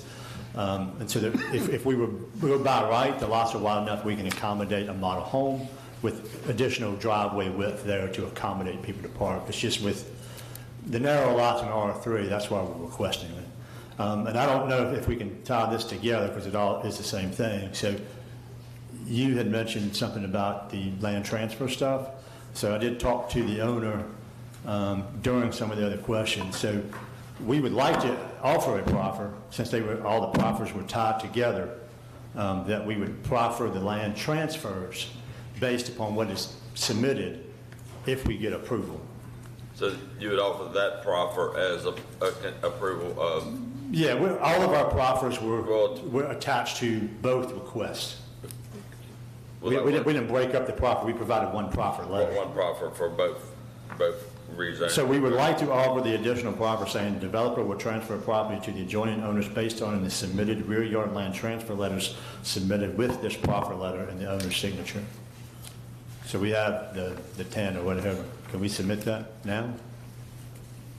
Since all of our proffers were tied? I mean, you can certainly submit it. We'll talk about it at the discussion stage, I think. Okay. All right. Okay. Yeah. Okay. Can I ask one question in relationship to this? What about the people who have not signed? Because I'm sure he had not gotten in touch with. We'll discuss. We'll discuss that if you want to, or when you want to open it. When the public hearing, just come up and speak to that. No, when Mr. White finishes, you can speak to that, and then we'll discuss that. But as far as our use, if we get R3, we just need to have the extra room. I'm talking to Mary Zirkle that if it's a model home, it doesn't need to have, it's not an office, so we don't need a use change or something like that. There needs to be a condition or a special use or whatever. But it's just because we're going to do one section of it that's going to be a parking area only, and that's why we're requesting it. So if we go R1 by right, we will not need to do that. Okay. Any questions for Mr. White on this second request for the model home? I guess one quick question. Obviously, the model home would go on the market towards the end of the project, and the parking lot would be built on, and that's right. So yeah, it would be. That's exactly what it would be. We would build it with the parking lot, and then when you get to the end of the project, the model home will be converted, because obviously they're going to have like multiple finishes, multiple cabinetry pieces, flooring options. They'll finish it off to be a home for sale, and then they'll tear out the parking lot and then build the home there. And that's it. Those two lots are included in the yes, that's right. 165 lot. Yeah, those lots are included in the total. Okay, fair enough. In essence, it's going to be lots 1 and 2. Okay, all right. Any other questions from Mr. White? All right. Ms. Hudson, you want to speak at the public, and then you get your comments in, and then appreciate it. Thank you. If y'all accept the proffer for the 33-foot property being given to those specific lot owners, will the lot owners who did not sign a letter also get those? Because I'm very sure you probably did not get in touch with the Briggses, because Mrs. Briggs is in a nursing home and her daughter is very hard to reach. And they are the people that are in phase 1 that are right beside the retention pond. So I want to know for them. All right. Thank you. Anybody else wish to speak on this particular part of the matter, the model home? Certainly. I previously worked for a home developer, and I was the interior designer, and I also was the operations manager. My office was in a different space than where our model home was, but I was up at the model home multiple times with each client because that's where all the finishes were. So I would love to hear if there could be a guarantee that, while it's being said, well, it's not going to be an office, what are the plans for the interior designer or the sales staff, whoever it is that's going to be working with the clients for their plan to be there? Are these folks going to be in there multiple times a day trying to see what those finishes are going to look like? Because I do know from experience what that was like working with clients. Thank you. Anybody else? Mr. White, you got any follow up on any of those questions?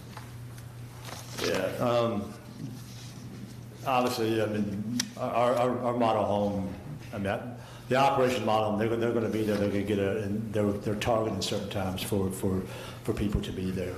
They're not going to be operating in and out of it. Obviously, there'll be hours that are open, and if somebody wants to make a special appointment because they can't meet that time, that's fine. What we are also going to do, going back to the additional proffer and discussion about the ones that we don't have signatures for. There was the older lady at 1200 Crest Ridge. I don't think she's living there right now either, because we were going to give her the land to get the pond away and give her the buffer as well, even though she wasn't kind of one of those ones that are like had the small backyards. A couple of the people I never could get back, and there were a couple that just didn't want to sign off, but they would rather have the land. So we're adding verbiage in here that says these proffer letters that we'll do the land transfer, and there's also the submitted color map that shows all the pieces of property that will get land, that they will get it as well.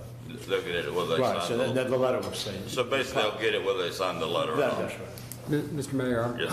I've gone back and read the code section again, which I mentioned to you earlier, and what I Okay. would suggest, and this is for the benefit of the council as it considers this down the line, is that once you close the public hearing on the conditional use permit, a conditional use permit and conditional zoning are, in my mind, two very different things. I think you should reopen the public hearing on the conditional zoning and receive the additional proffer in the Okay, so I context should of that public hearing. close the public hearing on the Conditional use permit. on the conditional use permit for the model home, and then reopen. Okay. And on the rezoning, and then it'll be before the body to consider appropriately at that point. Okay.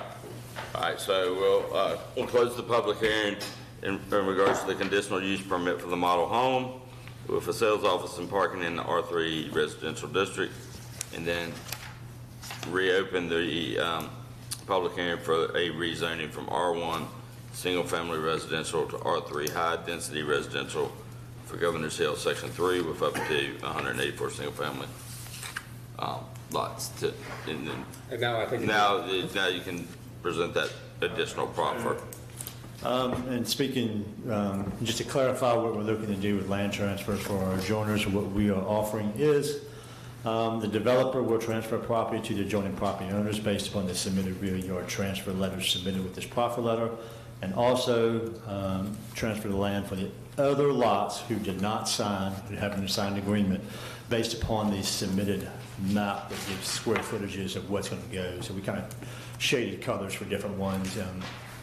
For which so everybody who is shaded on this map will get the property that we said. And that's pretty much, that's everybody on that back. Is part of that, some of the attached townhome or patio homes in the cul-de-sac? Are any of those? No, that was not part of none that, of those, because it's just the we've got to run a road there, so it's not going to be properties that are right up against it. Right, so it's just the And that same. area is pretty much already cleared out. And there's a reality, when we first brought this, that wasn't even built out there, so we didn't talk to anybody in the cul-de-sac at that point in time. Most of those were still under construction, I believe. And I know the ones that are right there were under construction because the developer also owned those lots, and we left out a couple of the patio homes while we were in this phase so we can get emergency access connectivity. So So it's all the lots. this shaded Yeah, I got it, yeah. Plus, it's all the ones down this side, plus the house down below. Well, let me explain who it is. It's 1200 Crest Ridge Drive, on Emerald Crest Drive, it's 1101, 1103, 1105. To 1113, right? What's that? Over to 1113. I'm glad y'all can see them numbers. Get those glasses off. I'm sorry. All right, so on Emerald Crest, on Crest Ridge Drive, it would be 1200. On Emerald Crest Drive, they're coming up the hill, it's 1101, 1103, 1105, 1107, 1109, 1111, 1113, and it's, my map doesn't show it, but the cul-de-sac road, which is, what's the cul-de-sac road? Emerald View Court. Emerald View Court. That's 1300 does not get anything because the way their lot's configured, it didn't make any sense because it comes down to a corner. But 1302, 1304, 1308, 1306, 1308, and 1310. And that's based upon this submitted map here. And are you looking at the October 2, 2024 plat that you prepared? That's what was in the packet. I'm just trying to make sure we're looking at the same document. Yeah, I'm not exactly. I might have to look at that. Steve? Should I? Yeah, I'll take a look Yeah, at it. take- Just looking at the one that was in the packet. Yeah, that's it. So we got to. Yeah, Tim, I got you, that's, yeah. That's cool. All right. Yeah, just, any other questions for Mr. White on this additional proffer? Would anybody wish to speak in regards to this additional proffer while we've reopened the public hearing? Certainly. I'm Ed Dangle. We own, my wife and I, Anita, own 1310 Emerald View. And I just want to make sure that everybody knows, you talk about being held hostage. Regardless, this is going through and that traffic's coming. And we can get some property that we thought we had, like she said. They planted trees. I thought I had a big backyard. Well, I'm not even gonna have 10 feet. So I can have my land that I thought I had. The traffic's gonna be there regardless. And, we're gonna, be able to sell our house if we ever sell it. We can move into it and have a yard. So it's not a good situation either way, but the traffic's coming, it sounds like. You're not gonna turn down the 120 homes regardless, so I just want to make sure that that's noted. Thank you, sir. Mr. Katsky?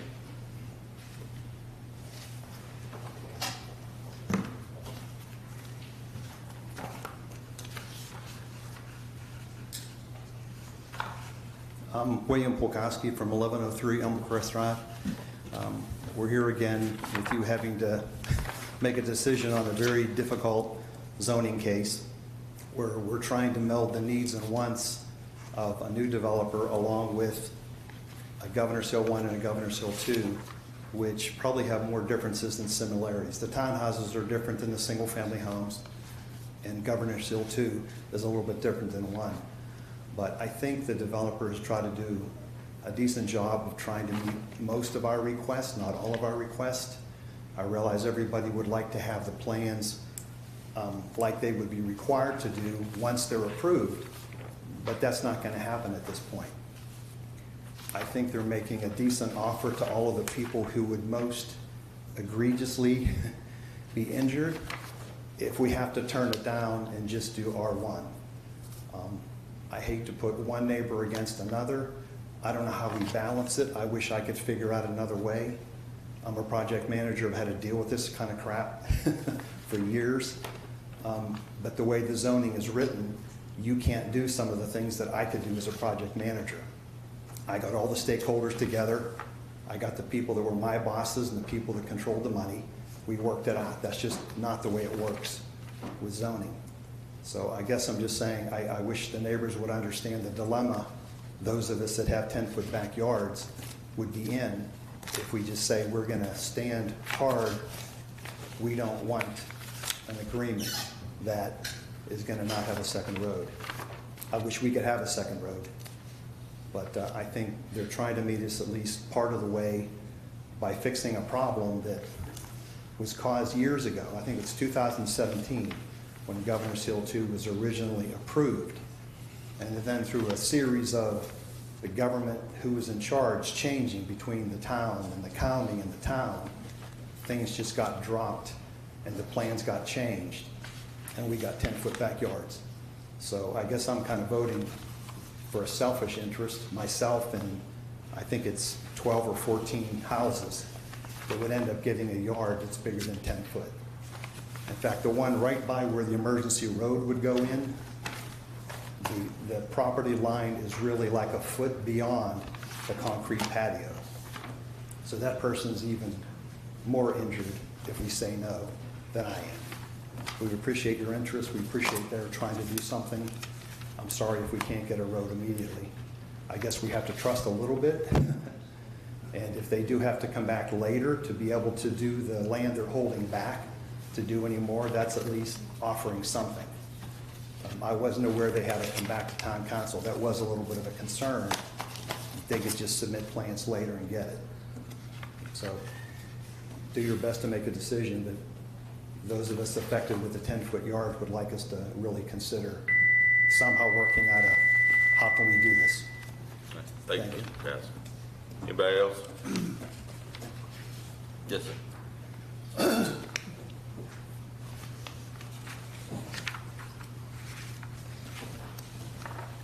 I'm Jeff Allen. I live at 103 Bay Terrace in Huddleston. And at the risk of the wrath of everybody here, I'm the developer here, or at least one of them. And I wanted to respond to a couple of comments or questions that I had that I wanted to expand on. And, the first one was that I was not a part of phase 1 or phase 2 of Governors Hill. I did do the Cornerstone development. Thank you very much for your kind comments there. I was also heavily involved in Windhurst. And I get your point about I know about that one too. The interconnectivity, the stoplights. Do keep in mind that was the city. No. In both cases. In Windhurst, it was Campbell County, it was Bedford County, and it was the city of Lynchburg all coming together to provide for the access. And Cornerstone, when we did Cornerstone, it was a 2-lane road with a farmhouse entrance. That's right. And everything there was done to bring the infrastructure in to allow to generate what is it within Cornerstone now. So that was the only point I wanted to make, is that wasn't something we proffered. It wasn't something that we said, oh, okay, we're going to make this 4-lane road. We're not going to put in this bridge or a railroad track. And they're still widening it up further up. It was done. Yeah. The only other point I wanted to make was to your point about the price points. When Jamie responded to that, about the difference between whether we're going to have the 180 or the 160, they're going to be at the same price point. If we go back to R1, you got a 100-foot lot rather than a 52-foot lot. That's going to be a significantly different price point. What we're trying to do is bring affordable housing to Bedford, and to the extent that we can have 52-foot lots, it's going to be significantly more affordable. Thank you for your time, and if you've got any questions with me, I'm more than happy to answer or call me up during the work session, but I wanted to introduce myself and bring up those few points. Thank you. Mr. Allen. Anybody else? All right, if not, we'll close the public hearing. All right, next item is consideration of an ordinance to change the zoning map by rezoning property at tax map numbers 251A1T and 251A2T from R1 district to R3 district. All right, we have a motion to one way or the other.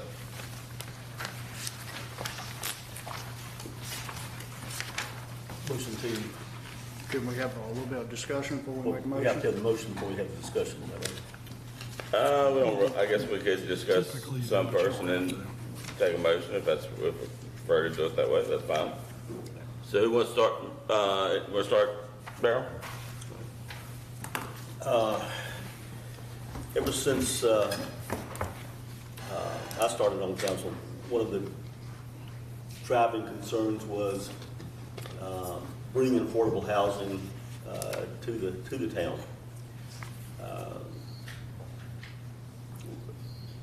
We've got, $500,000 real estate around. That's not a good starter price. Are you at a place where you could tell us what the price point is on the 165 versus the 180 or whatever it is for the R1?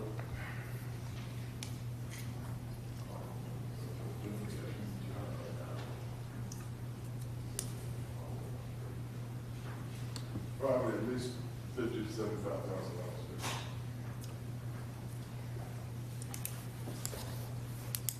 I couldn't hear what he said. $50,000 to $75,000 difference in the price between the 165 and the 130.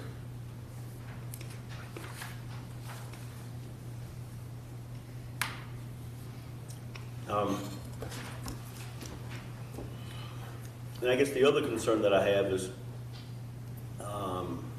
the stormwater issue.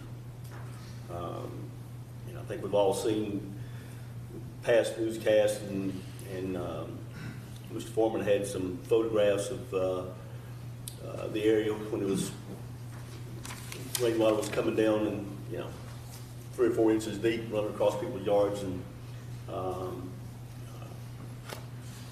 I just don't want to see that sort of thing happen again. And understand that the stormwater regulations are more stringent now than they were then. Yes. And correct me if I'm wrong, please. Part of the ponds and stuff that you retention ponds and stuff that we built, I had heard that one of those ponds was going to take the place of like an existing basketball or tennis court or something that's there. No, obviously that would be section 1, I guess. Correct. We have no, all of our stuff is going to be within the boundaries of our property. So obviously stormwater is going to run down the hill. It's going to be down along the bottom. So we'll probably change some layouts of where the house lots are to accommodate the pond and sizing. But yeah, everything that we're going to do. Now, what we are also looking to do is try to team with the town to fix a problem that wasn't ours to begin with. When Section 2 was built, there should have been some inlets installed, but it should have been in the design.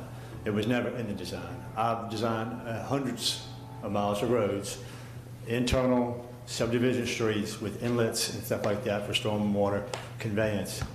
There should have been something installed there to capture that water come off the hill. You should know that that water's not going to be able to go around the curve coming down the hillside that steep. So we want to work with the town. We're going to provide a stub line over there to the property line, so when we can work with them to get some inlets installed over to help alleviate that water rushing down the hill. I have a quick question about that comment. So you're not, the same developers aren't involved in this, is what you're saying? No, well, the original, I'm not saying, but some group out of Roanoke, I guess, that had done this originally. Okay, so they are responsible then for what was done in the past. Say that again? So if the same developers are still involved from Governor Sill too, there is some responsibility about the people from Governor Hill. A part of the group that is with this group doing this, they bought a project that was already underway. They bought it out from the bank because the previous developer filed bankruptcy. So this project was designed by somebody else. It was started and conceived by somebody else.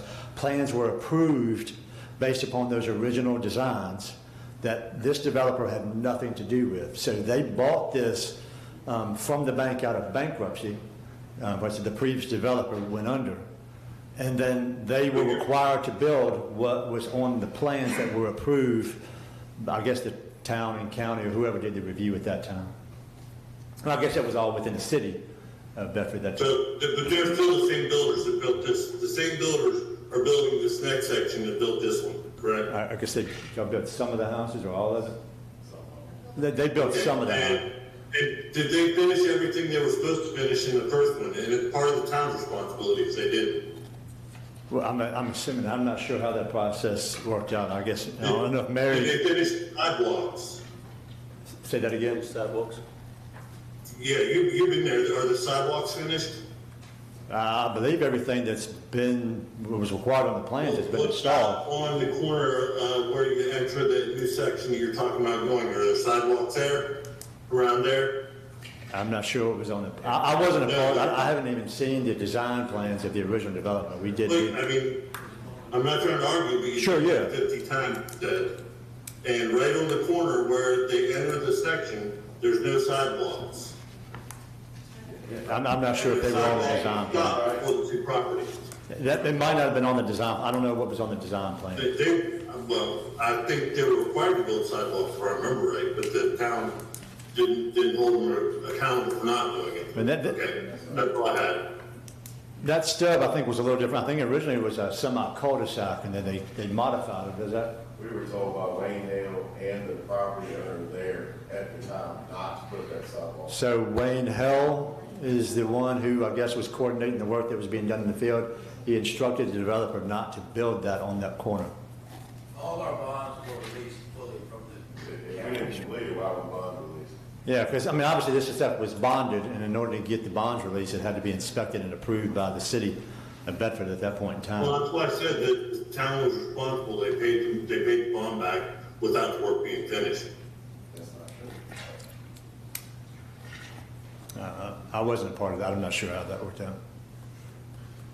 All I know is that anything that we have to do now, there's stormwater and ENS bonds have to be provided to Bedford County, and they are the ones that come out and do inspections after that. For that work, I'm assuming that the town will also require bonding for work that needs to be done as far as infrastructure work. BRWA, it requires significant surety for infrastructure work that has to be installed. You know, I'm not sure how the previous phases worked, was not a part of it, but going forward with future development, we have to, we'll set a design, we'll get that approved by the town, by BRWA, and by Bedford County for stormwater management and ENS. They will require us to bond everything, and then we'll have to have that completed before bonds are released. All right. Todd, anything else?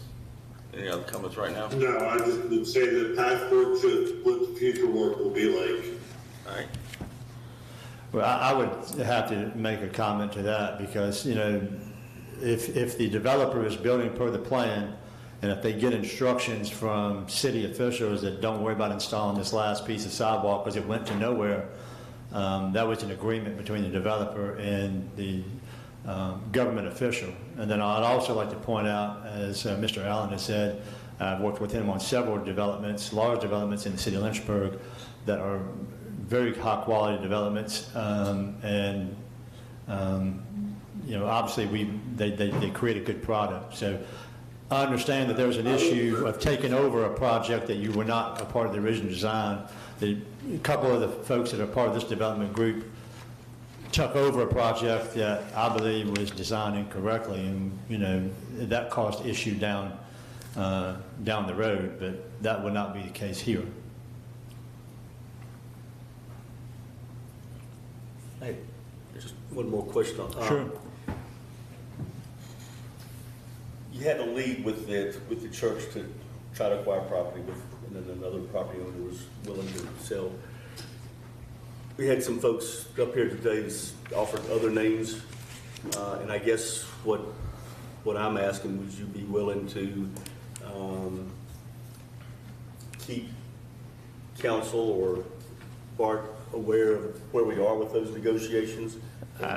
Sure. I mean, I would be happy to report back monthly if you would like to see where we're at in trying to acquire additional land. Now, I know Ms. Zirkle had relayed a name to us that we needed to talk to earlier on. That piece of property was not feasible. It didn't create a good alternate route, and so we analyzed that. The property owner who owns this adjoining piece that we had talked to about, obviously that has to be in conjunction with another piece, but his piece is the largest thing to work out an opportunity to purchase. So we'll work on the small one to see if it's even feasible to work out with him, but I'd be happy to report back on a time interval to let everybody know kind of where the progress is. And I mean, obviously as I said before, we have tried. We would love to just get something nailed down. If anybody owns property over there, if y'all want to work out a deal now, we can connect. Let's make it happen. But I think we're just trying to show that incentive that we still want to work it out by leaving some of that land undeveloped. All right. Darryl, you got more comments? All right. Bob, comments? Stacy, comments? So, I'm just gonna say this. When you got them names on them papers who went to doors and doors and doors, you came to my door. Yes, I did, yes. very respectful to each other, so. My point is, if we vote on this, how can you guarantee us that you're gonna give this property to these people? He just offered a proffer. He just offered a proffer. But the whole point is, Tim, there's been lies before, it's been promises, and I know I see you back there laughing. I mean, you think it's funny because you laughed several times. It is conflict of interest. Do you even have a vote? So let me answer this question that you, Stacey. He did offer a proffer that will transfer that land to all those property owners, regardless of whether they signed the agreement or not. So that is part of the approval of this rezoning now. I just want to clarify that. So if he doesn't do that, he can't move ahead if this rezoning is approved. I mean, that's the question you asked, and that's why I want to make sure. Yeah, I mean, it's made a part of the rezoning approval. Because I'm going to tell you, this whole project stinks to high hill. I just don't appreciate you. I mean, it does. I mean, it's just a sorry project. So any other comments? My only other comment is, and you talk about, you go ahead and try to help the citizens, you try to help the neighbors and stuff like that. I think the whole point is, you just went over and bully people. You went over and tried to tell people what they want to hear. And the whole point is, I don't disagree with growth in the town. Growth helps us move forward. But the process is, this is 4 years later, the same crap, the same project. Only thing you done, offer a little bit different, like baiting people for stuff. And would any of y'all live over there if you had the chance to live over there? I asked Mr. White last time, what was your answer, Mr. White? No. Well, I already have a house, so it's not that, I prefer a larger yard, and I bought a house in a spot with a larger yard. Yes, sir. So that was my choice to purchase in that way.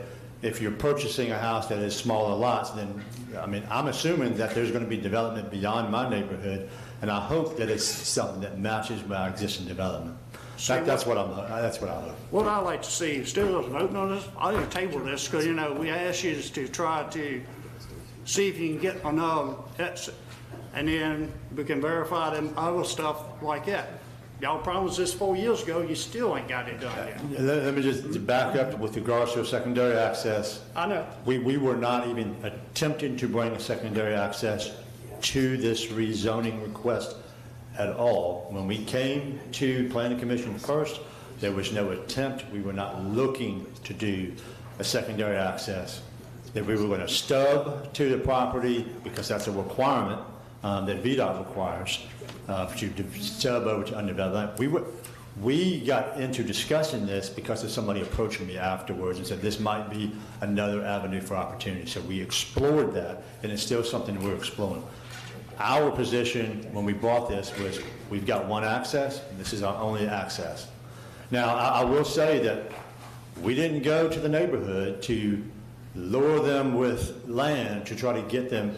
They came to us after the Planning Commission meeting, some of them did, and said, hey, we would like to have the land if you would be willing to do that. We didn't go knocking door to door and say, hey, we'll give you this if you give us that. We came here with a non-connected secondary access, and we came with a buffer, a berm buffer between the properties, and that's what we offered. That's what the fluctuations of what our offer is because of the residents coming to us making requests, and we are accommodating what some of those folks had wanted. I understand. But they're scared to death to say anything about it because you scared them to death. They are. The public hearing's over, ma'am. We're discussing right now, please. Well, then you need to be aware of that. We're aware.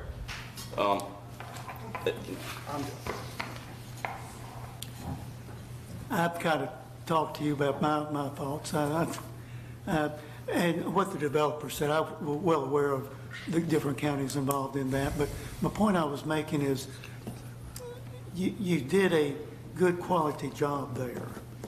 And I just can't help but think you can do a little bit better here, is all I'm getting at.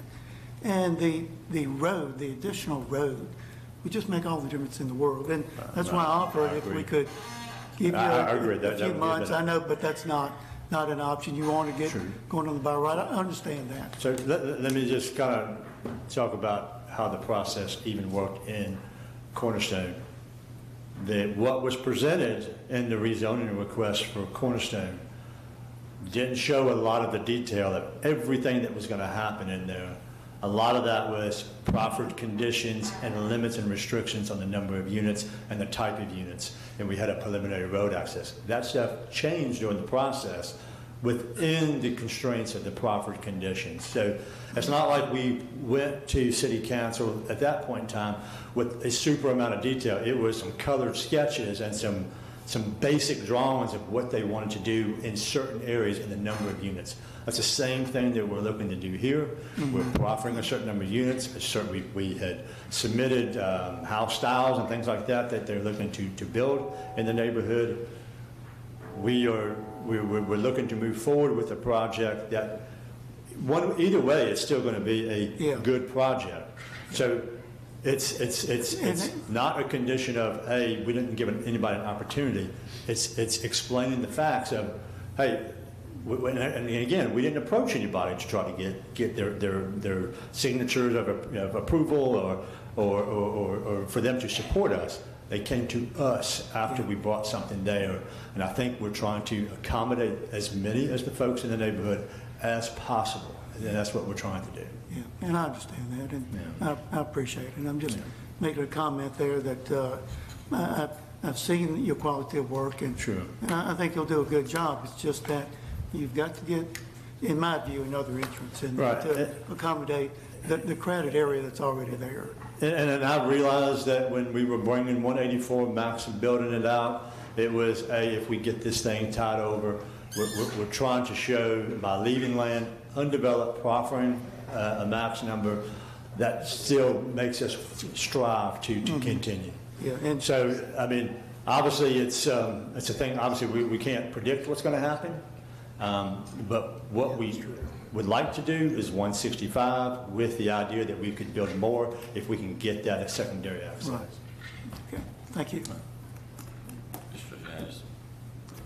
Well, my concern still remains the same about the road and the one access. The other side is the size of the lots. Seems to be, I've built houses in the past, and it's getting to be a real slim lot, and a lot of, I mean, you can hardly park on the property. I understand, but I will say that it is the same or larger than the lots that are already in Governor's Hill Section 1 and 2. And they're having problems today. Well, I understand. So it doesn't get better when you get smaller.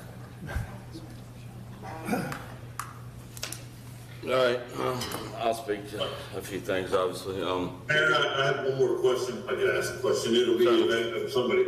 So with this section in the back corner, if we approve the R3, would that be included as it being approved for R3? The request is to rezone the entire parcel as R3, but we are proffering a max number of lots to build so that we can't build onto that piece of property because of the limitation of the proffer. So Todd, So it will already be zoned R3, you just have to come back. yeah, you gotta come back and get approval to build more than 165 houses. Yeah, anything over 165, we have to get approval from council. But it's already, but all you have to do is just get, I'm not sure how that works then, because it's already approved R3. Well, you have to come back with a site plan, showing the concept plan, because there's no units and no roads. There's no roads, no units, nothing back in there. But so, I'm just trying to understand, that's all. So if it's already zoned R3, and he just has to show the plan, who approves it? Why does the plan, does that have to be approved by council again? Yes, planning commission and. Okay, I just don't understand. Okay, that's fine. All right, so let me try to explain. So he's offered to build 165 houses. Yeah. Okay. So if he's going to redevelop that 5.75 acres, he's gonna wanna build more than 165 houses. Okay, so he's gonna have to come back through planning commission to change his, and the council, to change his proffer. And he's gonna have to have a site plan, because if you look at that land for future development, there's no roads on there, there's no lots on there, there's nothing there. It's raw, it's just shown as raw land right now, Todd. So he would have to come back and go through the. Well, I understand, I just didn't know if he'd have to come back through the whole process, because he could just make the design. He would have to. It's already made for R3, so he can put whatever he wants back here. But no, he would have to go back. I'm just misunderstanding, okay. Yeah, he would have to go, he'd have to go back through the whole process. Right, and it's no different, because we're not asking for blanket rezoning over all the parcels just to do whatever we want, because obviously R3, you could build apartments if you wanted to and go 16 units per acre. We're capping, we're doing R3 so because of the lot size and configuration, and we're capping 165. In the combined area of this parcel, if we want to build more than 165 homes, we have to go back through advertising, planning commission, and coming back to town council for approval, anything over 165. Yeah. All right, so a couple things. I mean, this is obviously a tough one, because it's two choices. I mean, we can certainly not vote for this rezoning, and we know what we're going to get. We're going to get 130 houses, and we're going to get, the neighbors that are not going to get the benefit of getting some additional land. We're probably not going to work together to solve the stormwater project, stormwater management issues in Section 2. It's probably going to land in this council's lap, because you're going to have to fix it with taxpayer money. The retention pond is going to be a whole lot closer to that one lady's place. Everybody sits up here and says they want a second exit, second road out. I agree, but you know what? None of us can pick up that land and move it closer to Burks Hill Road. None of us can sit up here and tell these gentlemen they've got to build a road. They can try. They can try. They can try, and they are still trying, according to their plan. They're still trying. So you can take away that incentive from them. That's certainly a decision you can make. I think that's the difference. They've come a long way. I mean, from 200 and some units, 225 units to 165. You might want to think about what you get if they get that road. Those gentlemen might come back in and ask for 225 houses again. Let's find out. Let's find out. Well, I mean, that's what we're all going to vote for. See, that's what I'm trying to give them the benefit of the doubt. I'm not trying to give them a few months to find out. Yeah, I mean, I might vote for that if I had a second exit. Yes. Well, I voted for it last time. I've spoke the 10 years I've been up here. I've espoused that we need growth. We need to get as much growth as we can to help keep every one of you all sitting out there's tax rates down. There's a lot of financial pressure here. Everybody says they want business to come to town. Well, they're not coming unless there's residents here. And the more residents you get here, the more chances we're going to have to get some more businesses here. I know I'm not the popular guy in the neighborhood. I get it. But my philosophy has been, to try to get good growth. And they've come up, these gentlemen have come a long ways in trying to meet you all's concerns. They're not going to meet all of your concerns. It's not going to happen. They're going to meet a whole lot less of them if we turn this project down and they build 130 houses. They're going to meet a whole lot less of your concerns. That's just the way it is. I mean, that's business. They have to make a living, and their costs are what their costs are. The more lots they can spread that out over, makes it easier for them to build a house that can be affordable for people to move into this community. I'll probably be from the sound of it, maybe the Lone Ranger, but that's okay. You know, so, yes, sir. Can I make another remark? Yes, sir. Like I said before, my concern is for the people up there. And sitting here and listening to all of this, excuse my expression, but we're damned if we do, we're damned if we don't. We need housing, true enough. It's not about the housing. It's not about that at all, because we need them. But, and when I say we, it seems like we're being held hostage, because you're gonna give them this if it's R3. You're not gonna give them anything if it's R1. And they deserve something, because you also made a statement, this is gonna happen regardless. So any decision we make up here now has to be for the best interest of the people up there with this project. That's the way I feel about it. I mean, So is it going to be in the best interest of those 14 people that have got a 10-foot backyard? yeah. Or is it going to be in the best interest of the others in the neighborhood? You think about it. You got a backyard. You got a buffer. Looking into the possibility of the road, not a promise, but looking into the possibility. R1, you got nothing, and we do what we want to do. Right. As harsh as it seems, as harsh as it sounds, we have to make a decision tonight for the best interest of the people. And, you know, I don't see it no other way. I don't want to live there. But from all that I have been observing and absorbing in my head, we got to make a good decision whether we like it or not. We got to make a good decision. And there's no middle ground.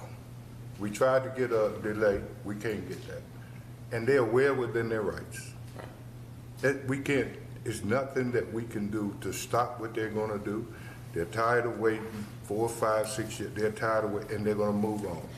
And it's nothing against them, it's just the way things are. Our decision, we have to make a decision for the best interest of these people, whether we like it or not. And I only see one decision to make.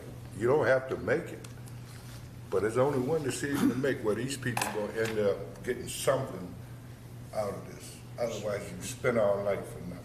So I got a question. So you said they're gonna build one way or not. Oh, well, why didn't they build 3 years ago now? I have no idea about that, but we got to. I mean, you had a R1 back then. They could have done it right after we voted no the first time. Yeah, they could have, and I have no answers for that.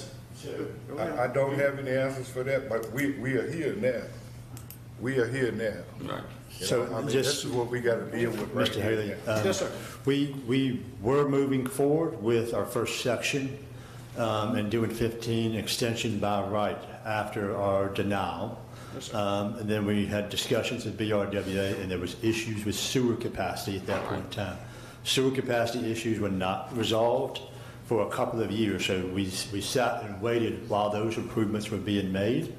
And then, obviously, we had other projects that were going on. And then after we had a decision of what we wanted to do here, and the sewer capacity was available for us, then we chose to move forward.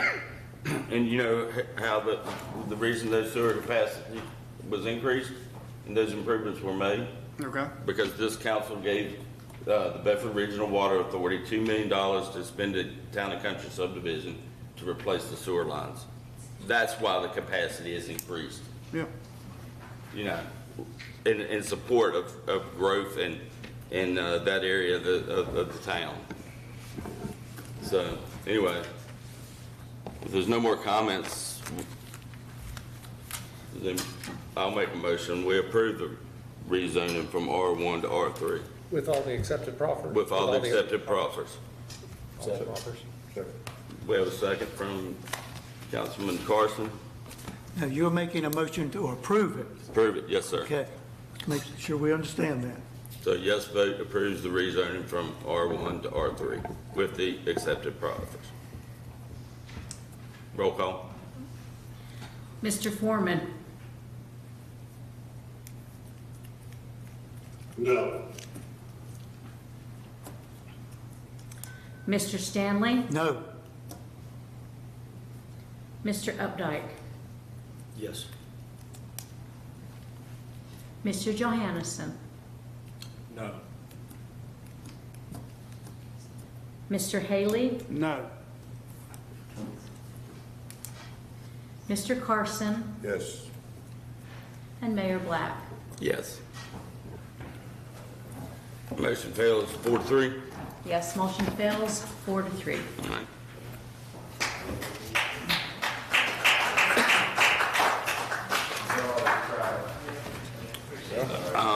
So, do we need to remove the second action? We need to remove the second.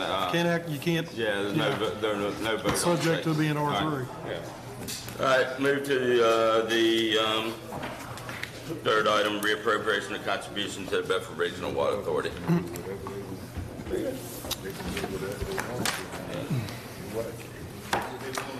At a called meeting on November 7th, 2022, council adopted a resolution of support to the Bedford Regional Water Authority for a contribution of $220,000 towards a capital project which would benefit the citizens of the town of Bedford.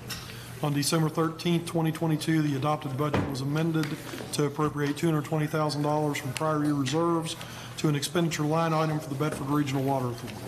The project is anticipated to be completed in fiscal year 2025, requiring a rollover budget appropriation of $220,000 to the same chart of accounts line items. This amount was included in the committed fund balance of the general fund in the fiscal year 2024 audited financial statements and does not have a financial impact upon the unassigned fund balance. Tonight, Town Council is requested to approve a budget amendment which will appropriate budget to general ledger accounts as follows: an increase in the revenue line item identified as prior year fund balance of $220,000 and a corresponding increase in the expenditure line item identified as Bedford Regional Water Authority of $220,000. Do we have a motion to approve the budget amendment for the $220,000 for the Bedford Regional Water Authority? So moved. I'll second. A motion by Councilman Updike, second by Councilman Carson. Any questions? They haven't started the work on that. Do you know have they started? Which project is? That's the hotel pump station, isn't it? Isn't that a contribution? I think they're about to start the engineering.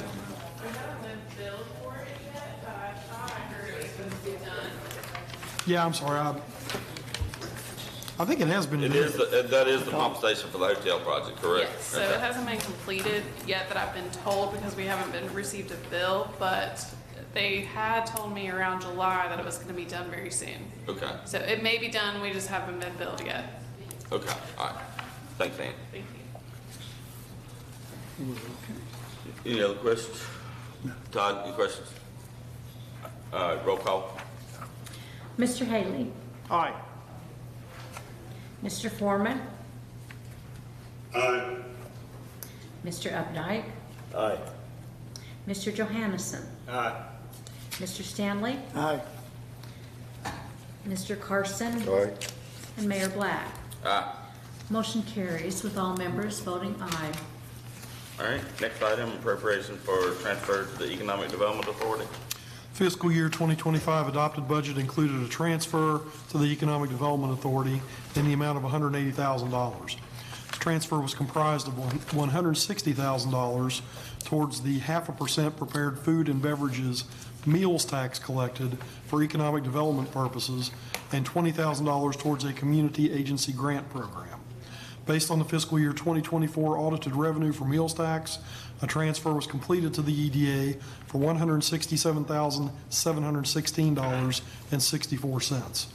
In order to provide adequate funding for the community agency grant program, the budget needs to be revised to include an additional $7,717 for the meals tax transfer.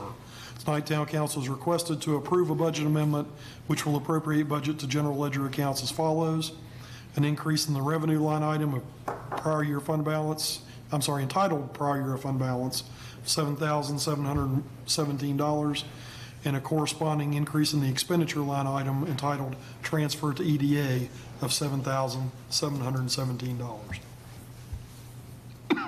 right. So moved. We got a motion by Councilman Haley, Second. second by Councilman Carson. Any questions? Question. Have we come up with a process yet to distribute the money to different agencies or out through the town and stuff like that? I mean, because I've asked us to, It's a The EDA has, yes. Yeah. okay, I didn't know if they had actually came up with a Yep. solid process yet. Okay. Any other questions? We're good. Roll call. Mr. Carson? Aye. Mr. Foreman? Aye. Mr. Haley? Aye. Mr. Johansson? Aye. Mr. Stanley? Aye. Mr. Updike? Aye. Mayor Black? Aye. Motion carries with all members voting aye. Next item is the appropriation for transfer to the Redevelopment and Housing Authority. Upon closure of the Main Street organization, Town of Bedford had remaining funds of $29,156.68, accounted for in the revolving loan fund, included within Fund 60. The Community Development Block Grant for Hilltop Phase 1 required a local match of $42,000, which was to be provided through a combination of funds from the Housing Authority and the Community Development line item for demolition. The demolition line item was reduced in the fiscal year 2024 and 2025 budget, which required the town to find the remaining local match funds from a different budget source. Staff recommends the transfer of the remaining $29,156.68 Main Street organization funds to the Housing Authority, which will complete the local match requirements for the CDBG Phase 1 grant. Tonight, Town Council is requested to approve a budget amendment which would appropriate budget to general ledger accounts as follows: an increase in the revenue line item identified as prior year fund balance of $29,157, and a corresponding increase in the expenditure line item entitled Transfer to VHDA of $29,157. We have a motion to approve the budget amendment. Second. Motion by Councilman Johansson, second by Vice Mayor Stanley. So, quick question. So, that $29,000 was money we had set aside to put out for a revolving, for loans. Yes. So that wipes out that program in entirety now? So does the EDA, did the EDA have a revolving loan fund too, or was that just part of this? This is an interesting story. So, in Well, I love reviewing- interesting stories. In reviewing At 10 Fund o'clock. 60, it had two components in it. So there was the piece of the revolving loan fund that the EDA has, and there's still one loan outstanding. We're still receiving payments on that. But we went further into the payments into this fund, and we identified that we used to have that Main Street organization that we were the fiscal agent for, and when it closed down and all the expenses were paid, there was remaining funds of $29,000. So we felt like this was probably a good use of those funds going towards another grant program for redevelopment, but ultimately they could have been spent on anything. So they were added into the pool, kind of into the pool for the revolving loan pool for the EDA or not? So Fund 60 is where they were allocated. It's hard to say originally if it was set aside on different books, but that is where they ended up in the fund. Okay. And this was relating to that Main Street organization that we had. Yeah, because we approved that money for the Main Street program right now. Well, we got that grant for Yeah, that, we got that to grant. set up that revolving loan program. So are we, could we be in any kind of, I guess, So this is separate from the revolving loan grant, and so that money is still gonna be in Fund 60 and it's still gonna revolve. So we identified 29,000 that was separate.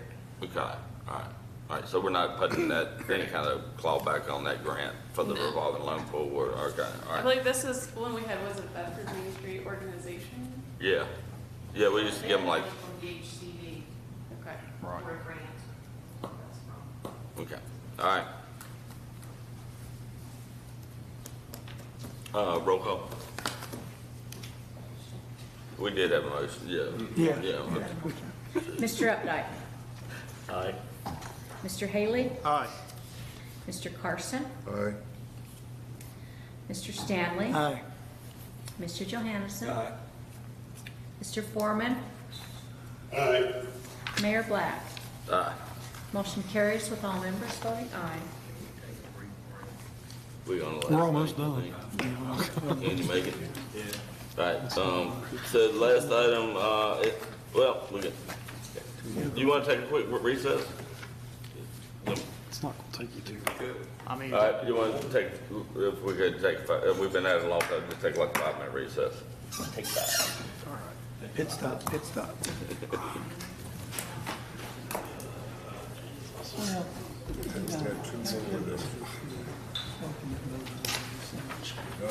There ain't no skin off my back, I'm done.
Got everybody back?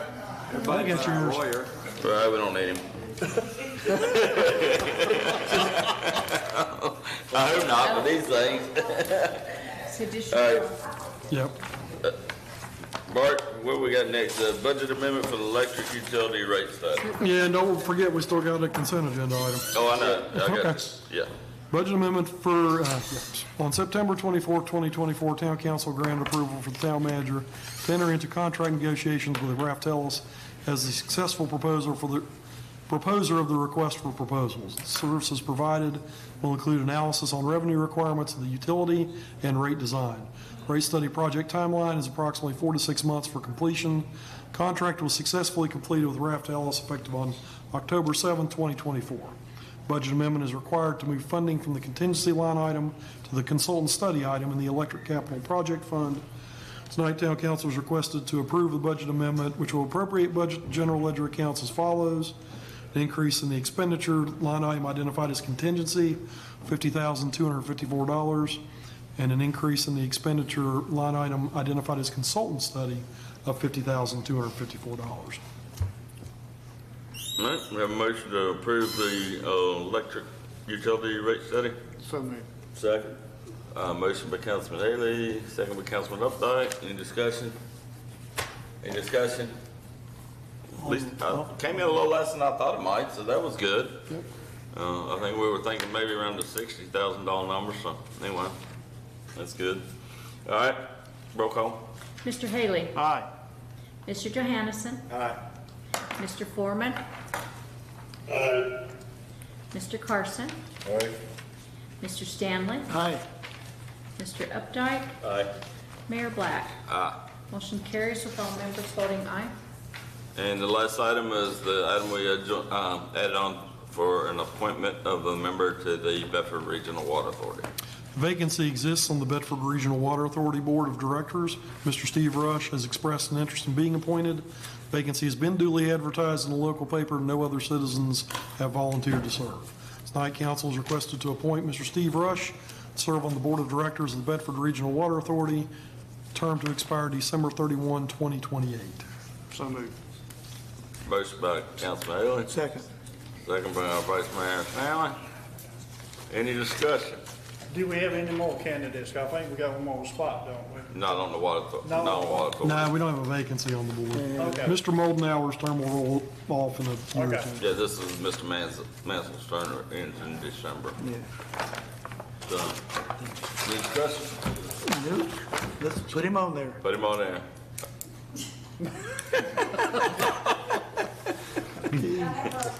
I know, roll call. You can respond that way if you want. Yes, you may. Eyes don't have it. Put him on that. Sorry. Mr. Carson. Aye. Mr. Foreman. Aye. Mr. Updike. Aye. Mr. Stanley. Aye. Mr. Haley. Aye. Mr. Johannesson. Mayor Black. Put him on there. Motion carries. Get him on there. Good luck. We're adjourned.